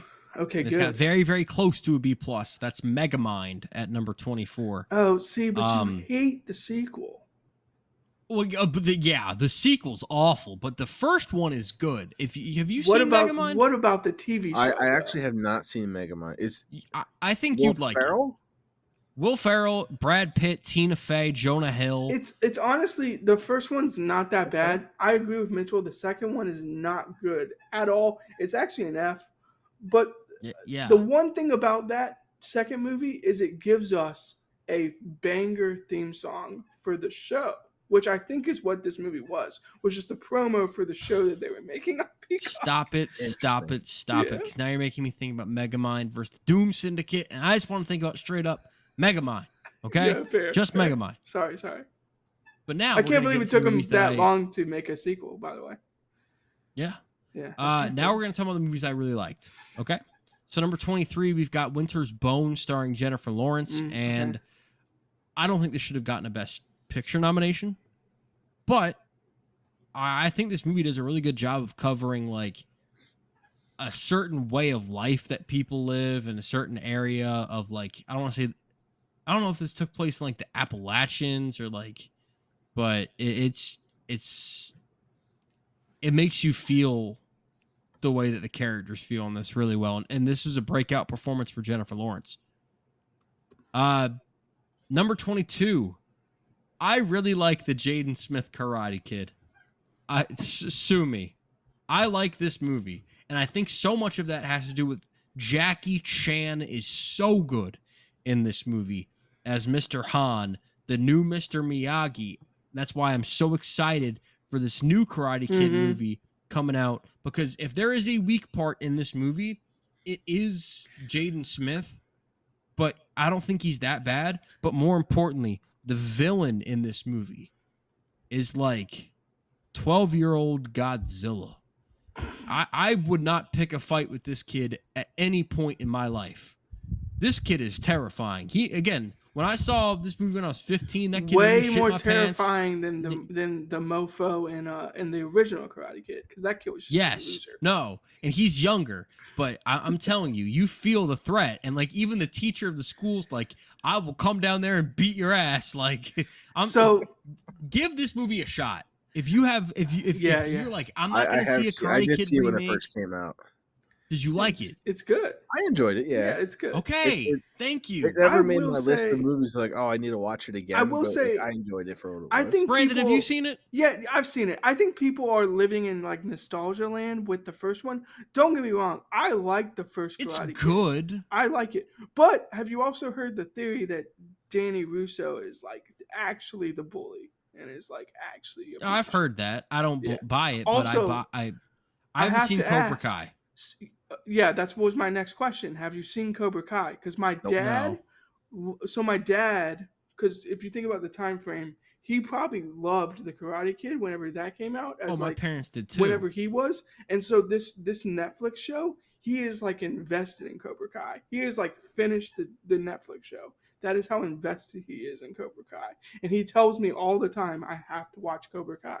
Because he's like, it's you should it's probably phenomenal. watch Cobra Kai then. And I just wonder if they're gonna tie it into this new version of Karate Kid. Like that's what I just need to find out and tell us. I know. We got about a month and a half till that comes out. I'm gonna watch Cobra Kai, but I'm probably not before the movie comes out. But yeah, I will watch. Number 21, Rabbit Hole. This is Nicole Kidman and Aaron Eckhart, and their kid dies in he gets hit by a car. And it kind of is tragedy porn for a little bit of it, but it's really well acted. And they've got like a super young Miles Teller to play like the kid that hits him, hit their kid with the car, and like they develop like this really like sweet like relationship, and they forgive him. I'm assuming is like the whole premise of the movie. There's like Nicole Kidman's relationship with him is very different than Aaron Eckhart's. And like their relationship is very strained. Again, it is a very depressing movie. Not something you want to rewatch really ever, if I'm being honest. But it's well done, it's well acted, it's powerful, all the buzzwords. Is there a reason the title was Rabbit Hole? Because I was gonna make a joke about this podcast going down rabbit holes. But I want to say it has something to do with Miles Teller's character because he's like an artist or something. Okay. I don't remember. It doesn't. It's not as obvious as some movies make it. Okay, gotcha. We're in the top 20 now. All right, we love that. Number 20 is Buried. You guys remember when Ryan Reynolds, as good old Brandon calls him, good call, would actually play characters in movies as opposed to just Deadpool and every single thing that he's in. Hold on. But Deadpool's awesome. Yeah. You're on the wrong except side he's of not. history. You're on the wrong side of history. You But shut your goddamn mouth. this movie, he's buried in this coffin underground. Okay. And he has to find out who put him there, how he got there, how to get out. And the way that this movie concludes just kind of left me shocked for a little bit. It's not as good as maybe I wanted it to be. Maybe that's also because I'm hella claustrophobic, and so I was bothered by a lot of it. And also the coffin seems to like vary in size as far as the movie goes. Like, oh, you're saying there the are sometimes where continuity the coffin director. seems a lot bigger and sometimes where it seems more confined. The And continuity maybe that's director wasn't there. Yeah, he wasn't there. No, maybe that was a directorial decision, but Yeah. I just it kind of bothered me. We're in the A minuses now. Number 19, Animal Kingdom. I hadn't heard of the movie, but I knew the show. Yeah, And the show looked really good. Okay, I was gonna ask because I was like, I know there was a based show. I off the never even show. heard of the movie. Yeah, it's based off the show. This is, I think that's like in California. This is in Australia. Okay. And this is Ben Mendelsohn, Joel Edgerton, and Jackie Weaver got an Oscar nomination for this. This is kind of the three of them really broke out. Again, it's a bleak movie. There's a lot of, I guess, bleak movies in this range, but I don't know why Jackie Weaver got an Oscar nomination for this. She's very good, but she doesn't have as much to do as like Ben Mendelsohn. But it is a very intense movie. I was gripped from start to finish, and if you haven't seen it, I would recommend checking it out. So it really made me want to watch the show. Yeah, the show is like based off of this movie, and I think it just like kickstarted it. It was like, oh, like the movie's really, really good and has success. Let's make an American TV version of it. I've never seen the TV show, but I've heard good things. Yeah, I've heard great things about it. Number 18 is a movie I'm a little bit lower on than most other people, but I do still really like True Grit. I think that Haley Steinfeld knocks it the hell out of the park in this thing. She is very much the main character, and she is great. Jeff Bridges is very good. Matt Damon kind of felt out of place to me in this movie. Sorry, what was that? Matt Damon kind of felt out of place to me. In this movie. He felt miscast to me. I just felt like I didn't get old Western vibes from him. Like Jeff Bridges felt like you just plucked someone straight out of that time period. Haley Steinfeld as well. But yeah, Matt Damon felt like he was from like the 1940s or something, like he did in Oppenheimer, as opposed to what they were going for in True Grit. It is still a very good Western, a good revenge type movie. And I think still to this day, Haley Steinfeld's best performance. I don't want to say that she peaked at 13, despite the fact that I said that, because Sinners comes out in a few days, so maybe that will surpass it. I just don't think she had a lot of roles to really flex her acting muscles since then. I agree. I think she's extremely talented, and she needs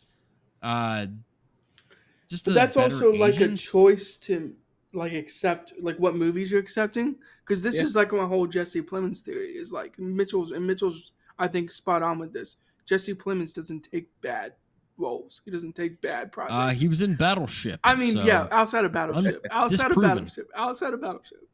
But if Jesse Plemons is in a movie, I know it's going to be good. So Haley Steinfeld is not in that category. When she's in a movie, I'm like, it might be good, it might not. Sorry. Number 17, one of the funnier movies of the 2010s, as far as I'm concerned, The Other Guys, and we are in the A category I can't believe now. this is that low. If I'm being honest, dude, I am surprised this is this high on the list. I did not think Mitchell would put a Will Ferrell movie this high. on the Mitchell list. loves. That is the correct. That is the correct assumption, because I usually don't like Will Ferrell. Oh no, he doesn't like Will Ferrell. But this is the Will Ferrell. Like everyone's like, oh well, what about Anchorman or Step Brothers? Fuck those movies. No. Talladega Nights. That's a hell no. I hate that movie. But The Other Guys, that's Will Ferrell's peak for me personally. I've got to be honest. This movie. Whoever wrote the script for this movie should have received an Oscar, because my God, this is the funniest shit I've ever seen in a buddy cop movie, especially this is like the new Rush Hour for me. Yeah, the concept of The Other Guys is phenomenal. because you get to the part where Rock and the other God, who's the other actor? Samuel L. Jackson. Samuel How'd L. you forget Jackson. Samuel L. I Jackson? can't believe I forgot that. You get Who's to the that part. other guy? You get to the part where. Can I spoil this? I mean, people should have seen this Yes, by you can. now. Okay, they jump off the building and you just like lose your. I lost my mind. I couldn't believe they went This that was the direction. Drew Barrymore and Scream of the 2010s. Right? You Yeah. have these big class It's actors, high and all of a sudden level. they die in the first 5 minutes of the movie. Yeah, and you're like, so it's about the other guys. You're like, oh, now I get it. Yeah, it's about these guys. The scene where they switch and they have to have the wooden guns and the rape whistle. I will die laughing every time. He fires his It un never gets into the old. ceiling. Did you Dude, just desk pop. It's Did a you We desk joke about pop. that at work all the time. Yeah. Hey, you done your desk pop lately? That's pop. Did There's you so many fire your gun amazing- in the building? No. That's So many amazing moments in this movie, and this is my favorite comedy of 2010. My favorite pure comedy of 2010. There is Yeah, it's a good. movie coming up that you can describe as a comedy, say but it's a it is comedy, not. 16, we just talked about it last week. Harry Potter and the Deathly Hallows Part 1. Let's go. I just find this fascinating. I could have like been your the top 10. the kind of the study of the characters. You get a little bit more personal time with Harry, Ron, and Hermione. I enjoy it. But now, honorable mentions time for the top 10 list. Number 15, Let Me In. This one's directed by Matt Reeves. Chloe Moritz. What's the guy's name? He's got like a bunch. Cody Smith McPhee. And How it's did you this- forget that name? You're mad at me about Samuel Jackson, but you got Cody Smith McPhee. Okay, Samuel Jackson's a little more memorable than fucking Cody Smith McPhee. I'm just kidding. Shut the hell up. Those are two different categories. But Cody Smith McPhee plays this kid. He meets this girl, and then the girl actually turns out to be like a vampire, and this is like a R-rated vampire movie coming out the year of Twilight. So this really brought it back to Good like counterculture. real tense vampire movies, and this movie is We're getting an is- intense it's- vampire movie soon, Mitchell. yes, we are. I can't wait for Sinners. But this movie definitely takes its time to tell its story, but I felt the connection between the characters. Matt Reeves, tremendous direction. Mhm. That's what you're going to get from a Matt Reeves directed movie. If you haven't seen Let Me In, and judging by the box office numbers, you probably didn't see Let Me In, I'd recommend giving it a shot. Are you in on Matt Reeves as a director or actor? 100%. 100%. Okay. Wait, did you say he's an actor? I'm just kidding. Yeah, it was What? a joke. It was a joke. Stop saying I dumb do, shit. I do like Matt Reeves as a director. I think he's. If I had to rank directors, he'd be in my top 15. And Oh, yeah, he's that great. seems wide range, but I'm giving myself some latitude. Of guys working right now, no, I think he's fantastic. Yeah. Number 14, Kick-Ass. Great Kick movie. ass. Matthew, this movie is one that I thought would get worse every time I saw it because it's like, it It feels gets kind of better. dated. Yeah, Every it's time. better. It's different. Every single time I see it, I like it more.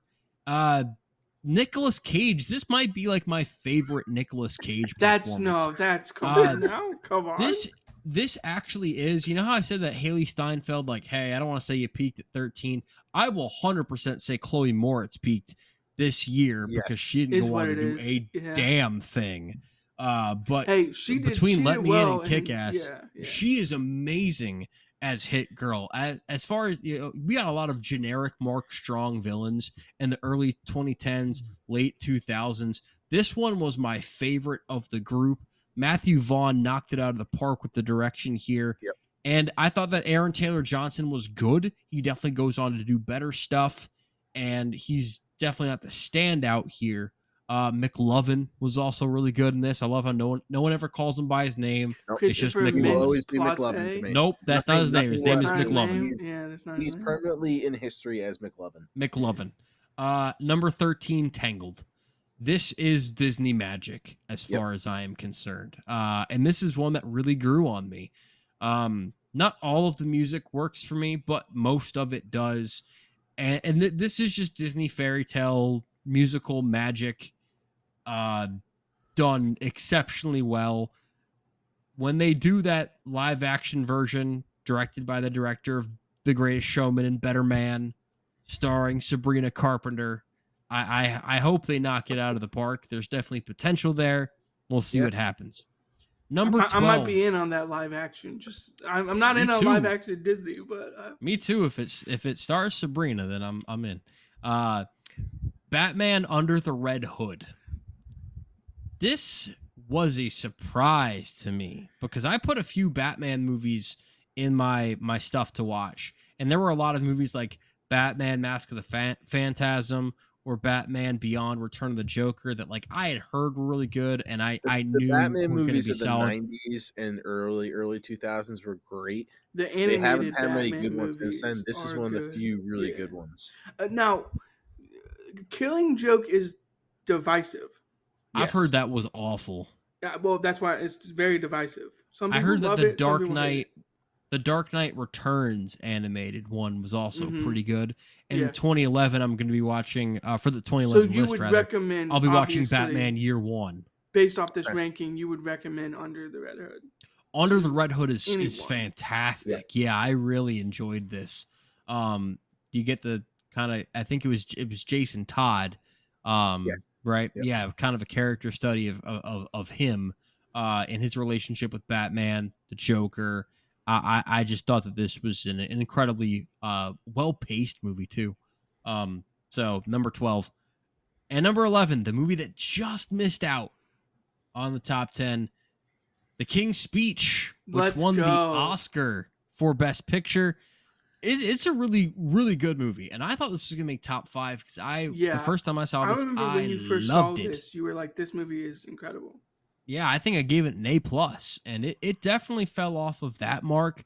I think because of pacing issues. I don't think the direction's very good, and it won the Oscar for Best Direction. But Colin Firth is so good in this, and it's a really good story. I think that people that say that it's like the worst movie to win Best Picture, like calm the fuck down. Yeah, like yeah. this is still a really good movie. I mean, I haven't seen Crash, but I've heard awful things. same. But I gotta make my own opinion. My thing with this whole movie is just the concept of telling the story and the way they tell the story is really, really good. Like I couldn't recommend this movie enough to people. I'm probably gonna rewatch it in the next like week or so.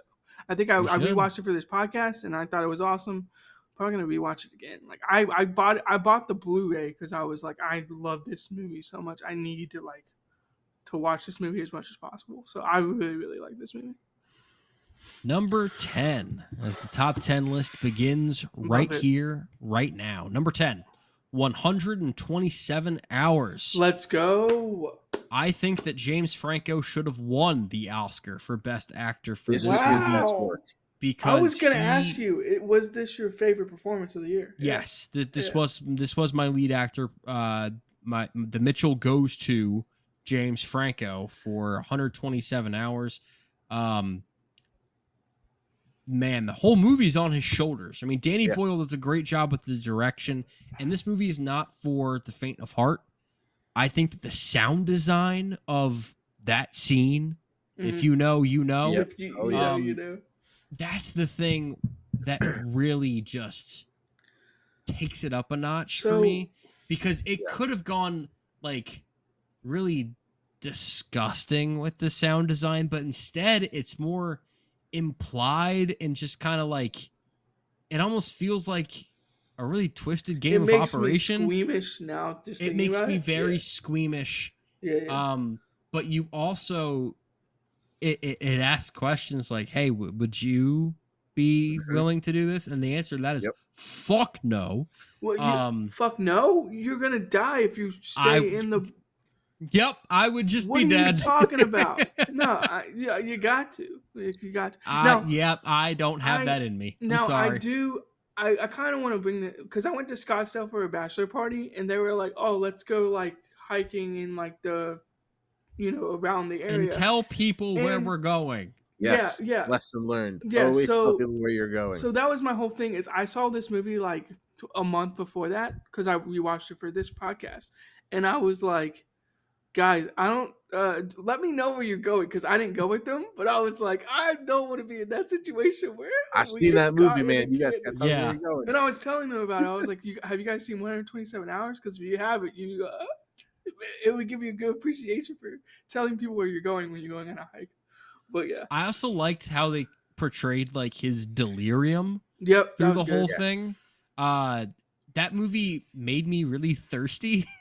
Yeah, it I mean, just made me really want like a Gatorade. like I don't want to get like totally like this isn't disgusting, but it's just like, would you drink your own piss? Like like that. Dude, the So whole that movie, type of I was stuff. waiting for Bear Grylls to pop up in the bottom of the screen and be like, Actually, this is what you should do to conserve energy. But no, I just man, the performance is just, I mean, yeah, like you said, Mitchell, it's all on his shoulders because the entire movie is like is James Franco. Like it's his character trapped for 127 hours. Like it's literally, if he doesn't give that performance, the movie does not work. And he does. I mean, he crushes it. Number 9, a movie I did not think was going to make this top 10, and that's Blue Valentine. Mm. never heard of that one. This one is basically a nightmare for anyone who is married. This is directed by Derek Cianfrance, who also did The Place Beyond the Pines with Ryan Gosling in 2013. Stars Ryan Gosling, Michelle Williams, and it basically tells the story of a marriage that is definitely Gone falling wrong? apart.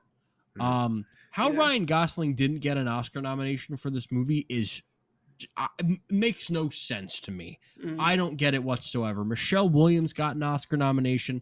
Ryan Gosling should have as well. They're both just fantastic. It's devastatingly real. I think that this movie is extremely authentic. It's definitely also Ryan Gosling at his ugliest. Like they kind of make Ryan Gosling look like just any other guy at points in this movie. Like Ryan Gosling looks like, he played Ken for a reason. I'm just kidding. And they kind of bring him down to our level. Yeah. But this movie made me feel a So lot. we were talking about Steve Carell earlier. Ryan Gosling for me is box office. Like if he's in 100%. anything, I'm going to see it. Like Yeah. And this was before, because 2011, Ryan Gosling was in Crazy Stupid Love, Drive, and The Ides of March. And so I think a lot All of people really great that movies. Yeah. knew of Ryan Gosling knew more about Ryan Gosling afterwards. And at least one of those movies really hit with them. If not, hey, all three. 2011 is going to be a great year to talk about Ryan Gosling. Number 8. This is a great year to talk about Leonardo DiCaprio, and we won't be done talking about him, but we're going to talk about him in Shutter Island, because I think he should have been nominated for an Oscar for his role in Shutter Island. I think Martin Scorsese should have been nominated for Best Director for his direction for this, because it is... Mitchell, you don't have to hold back on spoiling it because someone spoiled this ending for me before I got to rewatch it. So I wasn't really going to spoil it, but I'm just letting you. I'm just giving you the all clear. This is like the one movie that I tried to avoid spoilers forever, and someone finally like hit me with the spoiler, and I I was feel like I was the one that did that for some reason. No, it wasn't you. It was like a Okay. podcast I was listening to, but I was like the this scene. Any of these movies, any of the bottom, the first 4 movies we're going to talk about on this list, I didn't see in theaters, but I saw this, and the twist. Originally, they kind of do that Tom Marvolo riddle, I am Lord Voldemort thing at the end of this movie. But the scene with Leonardo DiCaprio in the lake with his kids, that hits every time. Holy mother of God! The primal scream that DiCaprio has in that movie, and his reaction to that. How did he not win? How did he not get an Oscar nomination just for that scene alone? He didn't get nominated. He didn't get nominated. I would This argue movie This movie came out in February of 2010. It was originally going to come out in October of 2009. So people were like, oh, October, Scorsese, Oscar movie. And then it got pushed to February. So people were like, oh, okay, is this movie actually bad?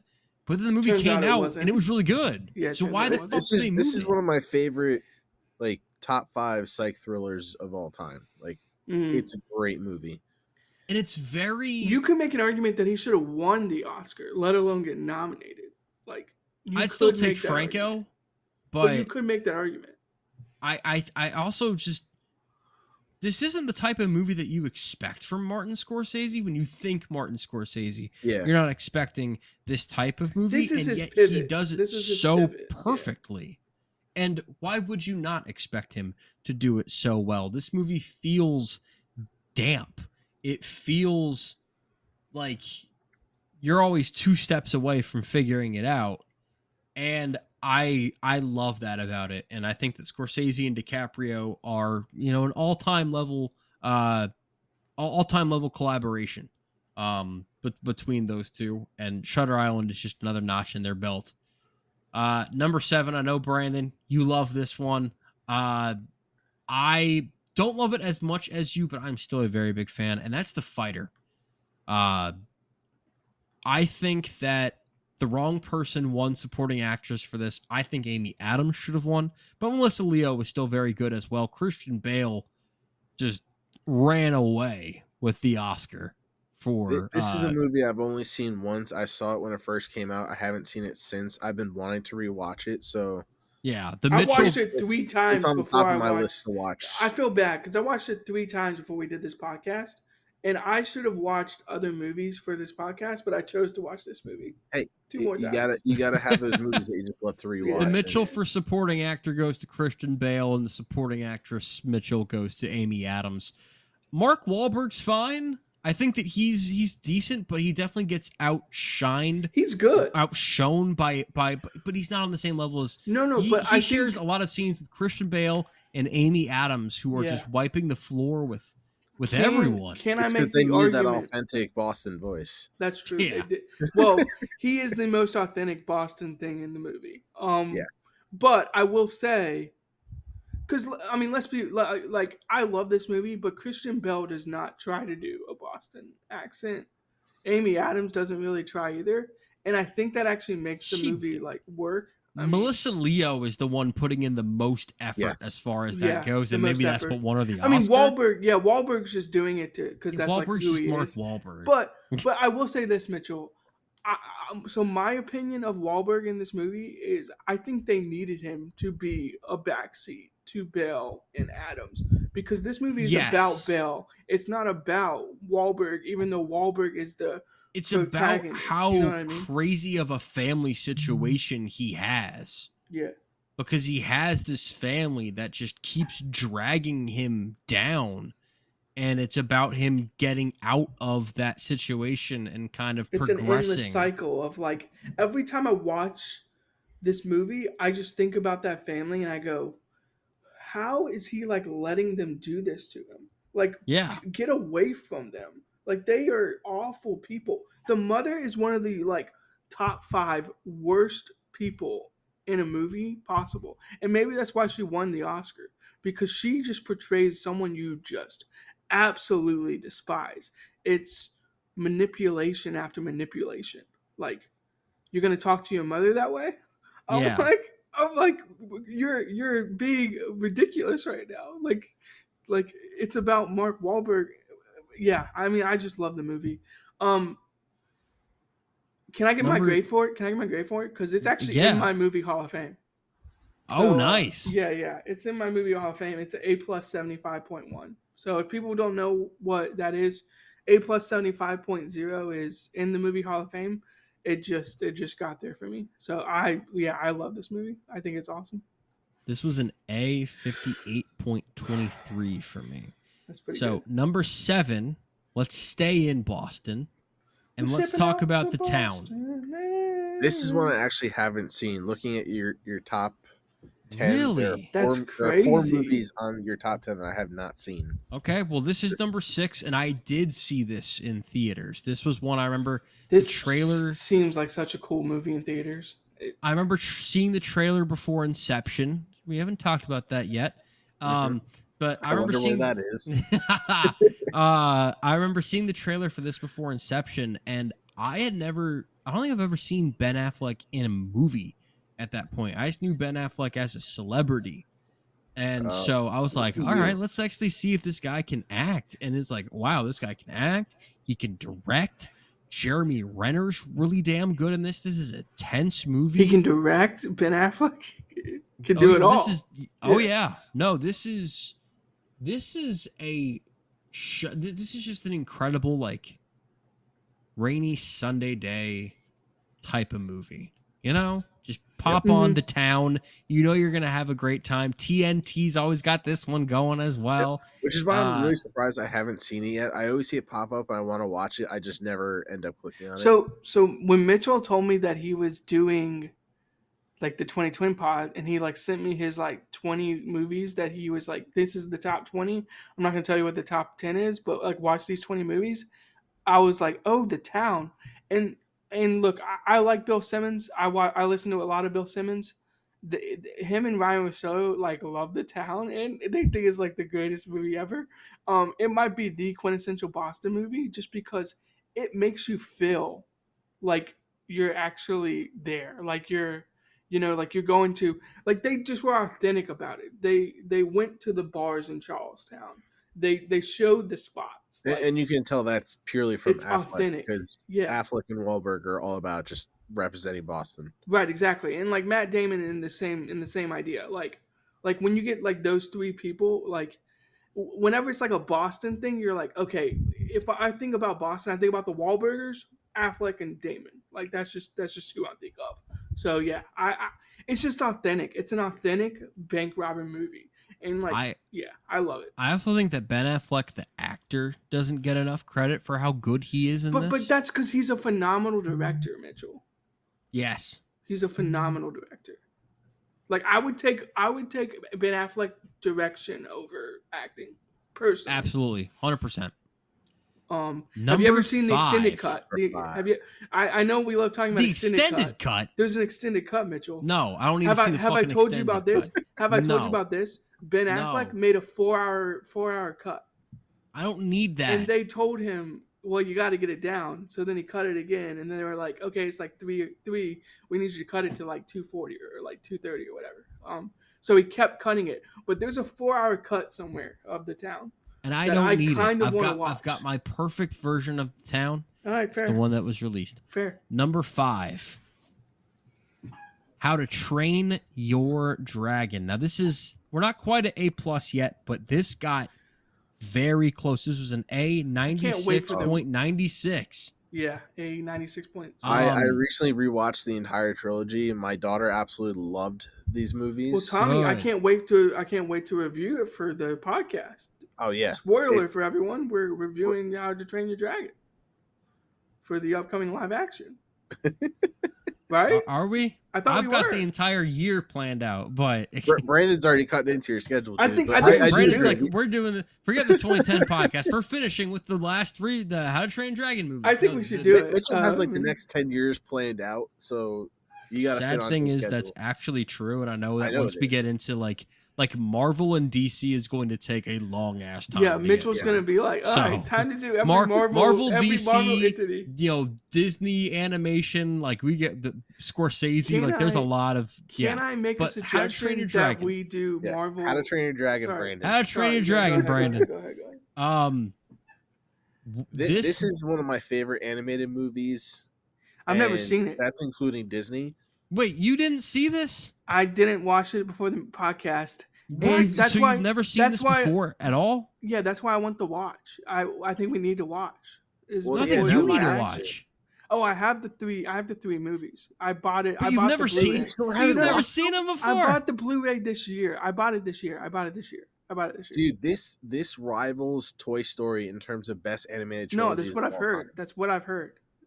I would almost say it's better than Toy Story, and I'm a Toy Story lover. I mean, shut your fucking mouth, but it comes close, dude. I don't know. It's like as a trilogy. We'll see. As a trilogy, it's up there.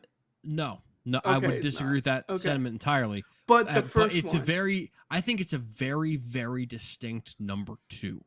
But Toy Okay. Story has that number 1, a huge. It's like saying there's another wide receiver better than Jerry Rice. He's so much better than everyone else. He's lapped the field. So That's where Toy Story is for me. But How to Train Your Dragon. Wayne Gretzky scoring a ton of yeah. Is there any He's chance left we the could field. talk about How to Train Your Dragon? No. Okay, sorry. Right. Sell me on this movie. Sell me as someone who hasn't watched All right, it. the Sell me. animation. dragons, This Brandon. movie came Dragons. out. This movie came out a few months after Avatar. Yeah, And so it's like, 3D craze was huge. And so How to Train Your Dragon came out and it was 3D, and the flying sequences in 3D were just amazing. But you come and you're watching it at home. There's no 3D glasses or anything like that, and you're in the story rather than the big screen sweeping visual effects. And you're into the story, and you get swept up in this kid Hiccup, and he's like the runt of the litter, so to speak, in this Viking town, and where everyone else is trying to kill dragons. Dragon Slayers. He actually befriends one, and then I won't. I'm still shocked you haven't seen this movie, but I mean, Here's man, your 10-second synopsis. you sold me on it, to All right, be honest. we're in a You Viking sold me. society that hunts dragons.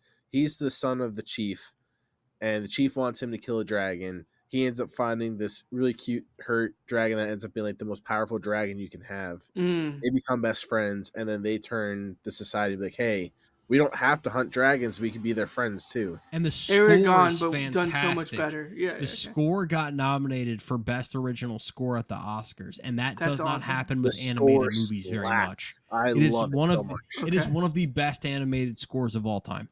Well, whether we do the watch or not, I will be watching these 3. You movies will at be some watching point. for damn sure. Yeah, Yes. yeah. For some. reason. But yes, How to Train Your Dragon. It I don't know if it's DreamWorks' best, but if it's not, it's close. See, but I feel DreamWorks like got Shrek some holds that stuff. title You know for what I me. mean? DreamWorks got It's some up there with But- like The Wild Robot, Shrek 2, How to Train Your Dragon 2, Puss in Boots 2. They do 2s No. really well. How to Train Your Dragon tops most of those. Shrek is the only one that it would compete with, but even still, I think it beats Shrek. The original As much as Shrek. I enjoy Shrek, I don't. Yeah, Shrek 2, not the first one. It's just interesting. Yes. Yeah, it's just interesting to think about DreamWorks. Like everyone's like, oh, like only Disney and Pixar can make animated movies. It's just like no, like DreamWorks is like kind of cooked a little bit. May I talk about the A+ movies? Yes, Yes, you may. absolutely. Number 4, Black Swan. It's another Natalie one I haven't seen. Natalie Portman gives the best performance of the year and my favorite best actress performance of the 21st century. Wow. As far as I'm concerned, she is magnificent in this movie. I think Barbara Hershey and Mila Kunis also should have gotten Oscar nominations for this movie, because this thing is, you say that you like that Shutter Island was one of your favorite psychological thrillers, Tommy. Mhm. Black Swan takes the psychological thriller element and just ratchets it up to 50. So I was gonna ask, like, I know I'm assuming it's focused around ballet, but like, what is it about? It's about this. Have you seen it, Brandon? No, Okay. but I'll watch it. I'll watch So- it. I should have watched it before this podcast, yes. but there's We'll a lot watch it going right on. after There's a How to lot Train going Your on. Dragon. Okay, There's a so lot this going on. movie's about this dancer Nina, and she's this dancer in this New York City ballet, best in the world type stuff, and she is getting the role of the Swan Queen, and she has to be the White Swan, which is kind of just what she is naturally, because her mom kind of babied the shit out of her throughout her entire childhood. Like, she still has like a bunch of like little girl stuff all over her room. And the Black Swan, which is everything that she is like absolutely not, and definitely encompasses more of like Mila Kunis's character. And so Natalie Portman is like trying to get from, just being the White Swan to also being the Black Swan. And it's this like battle within herself and how she was raised. And it's it's fascinating to watch. It seems like a difficult because movie to describe, but it's like it's a difficult because movie it's to so describe. crazy. Yeah, And it's also under 2 hours, and what all they're I like able to that. do in I under almost 2 wanted them to hours. be 2 hours and 30 minutes. Then like, It is shocking how well paced this is, how well directed it is. Darren Aronofsky, I think, in most years would win an Oscar for how incredible of a direction he gives for this movie. I think Vincent Cassell should have gotten the Best Supporting Actor nomination for this as the dance instructor. This is, and it's the ending is so good as well. Please watch this movie. It's on Hulu right now. good. Watch this movie, come back to me and tell me that you weren't just blown away at the very least by what Natalie Portman does in this, because the work that she does, she gets a pass for all of the stupid Anakin Padme, Anakin, you're breaking my heart, horrible acting from the prequels, because this is special stuff. Yeah. Number 3, the bronze medal. And really, as far as the top 3 goes, you can't really go wrong with any of these movies. But the bronze medal goes to The Social Network for me personally. I think a lot of people The would have best given score. this Still the one I gold. have not seen. The best score What? of a 2010 movie. Oh my god.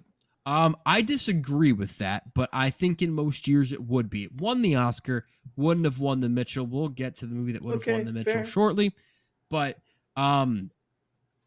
yeah, everyone acts like this was owed Best Picture, and I do think it should have won over The King's Speech, but Jesse Eisenberg does an amazing job as Mark Zuckerberg. The dialogue, the Aaron Sorkin script is amazing in this. It's the Andrew Sorkin Garfield. touch. I think Andrew Garfield might be the best one in this whole movie. Oh, He's I've seen so many incredible. clips He's the of best movie character by far. always He's the surrounding best character Andrew by far. Garfield. Yeah.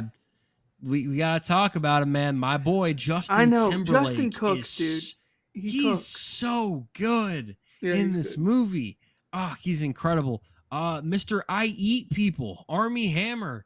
He's fantastic as the Winklevi. Is that just Very- rumors? No, I'm just kidding. We don't have to. No, he said it himself. Oh man, David the Fincher. Sorkin touch just- is just there, man. The That's script. what it is. Yeah. The script is 'Cause so good. It's one of the best Fincher's awesome. scripts. Fincher's awesome, and I think he does a really, really good job. But the script and the way they talk to each other, like if you just did like a reading of this movie at the table, like they do for script readings, you'd be like, this movie is fucking phenomenal. Like you would Tommy. yeah. Tommy, I need you to. This one's also on Hulu. My homework I- now, I have to watch Social Network, Black Swan, and The Town. That's my. I will Yeah. ship. Yeah. I will ship you the Blu-ray or 4K like Ultra. I Is the think they're town all on in For Hulu the streaming. as town. well? I think it's on Hulu, but I will. Ship I've it seen to them all you. on streaming. I just haven't. Yeah, I will ship it to Nah, you. the if it's town's on there. Tubi, so you gotta watch that one with Okay, commercials. if it's but not- just if pretend it's- you're watching TNT. Yeah, if you can't watch it, I will ship you the 4K. That's how much I like the town. Oh, man. Number 2, Tommy. I got a little defensive earlier when you said something about How to Train Your Dragon being the best trilogy, because Toy Story 3 Look, is a I said- special, Hey, we don't special movie. dislike I will Toy never Story. trash on Toy Story because that is like my childhood in a nutshell. Like I still am obsessed with Toy Story. It will never die for me. But By How the to way, Train Your this Dragon comes close is for me. an A plus 64.51%. So this is high Well up deserved. there for me. Toy Story 3 is the second best Prison Break movie of all time, behind The Shawshank Redemption, as far as I am concerned. It's a really funny movie. It's a really touching movie.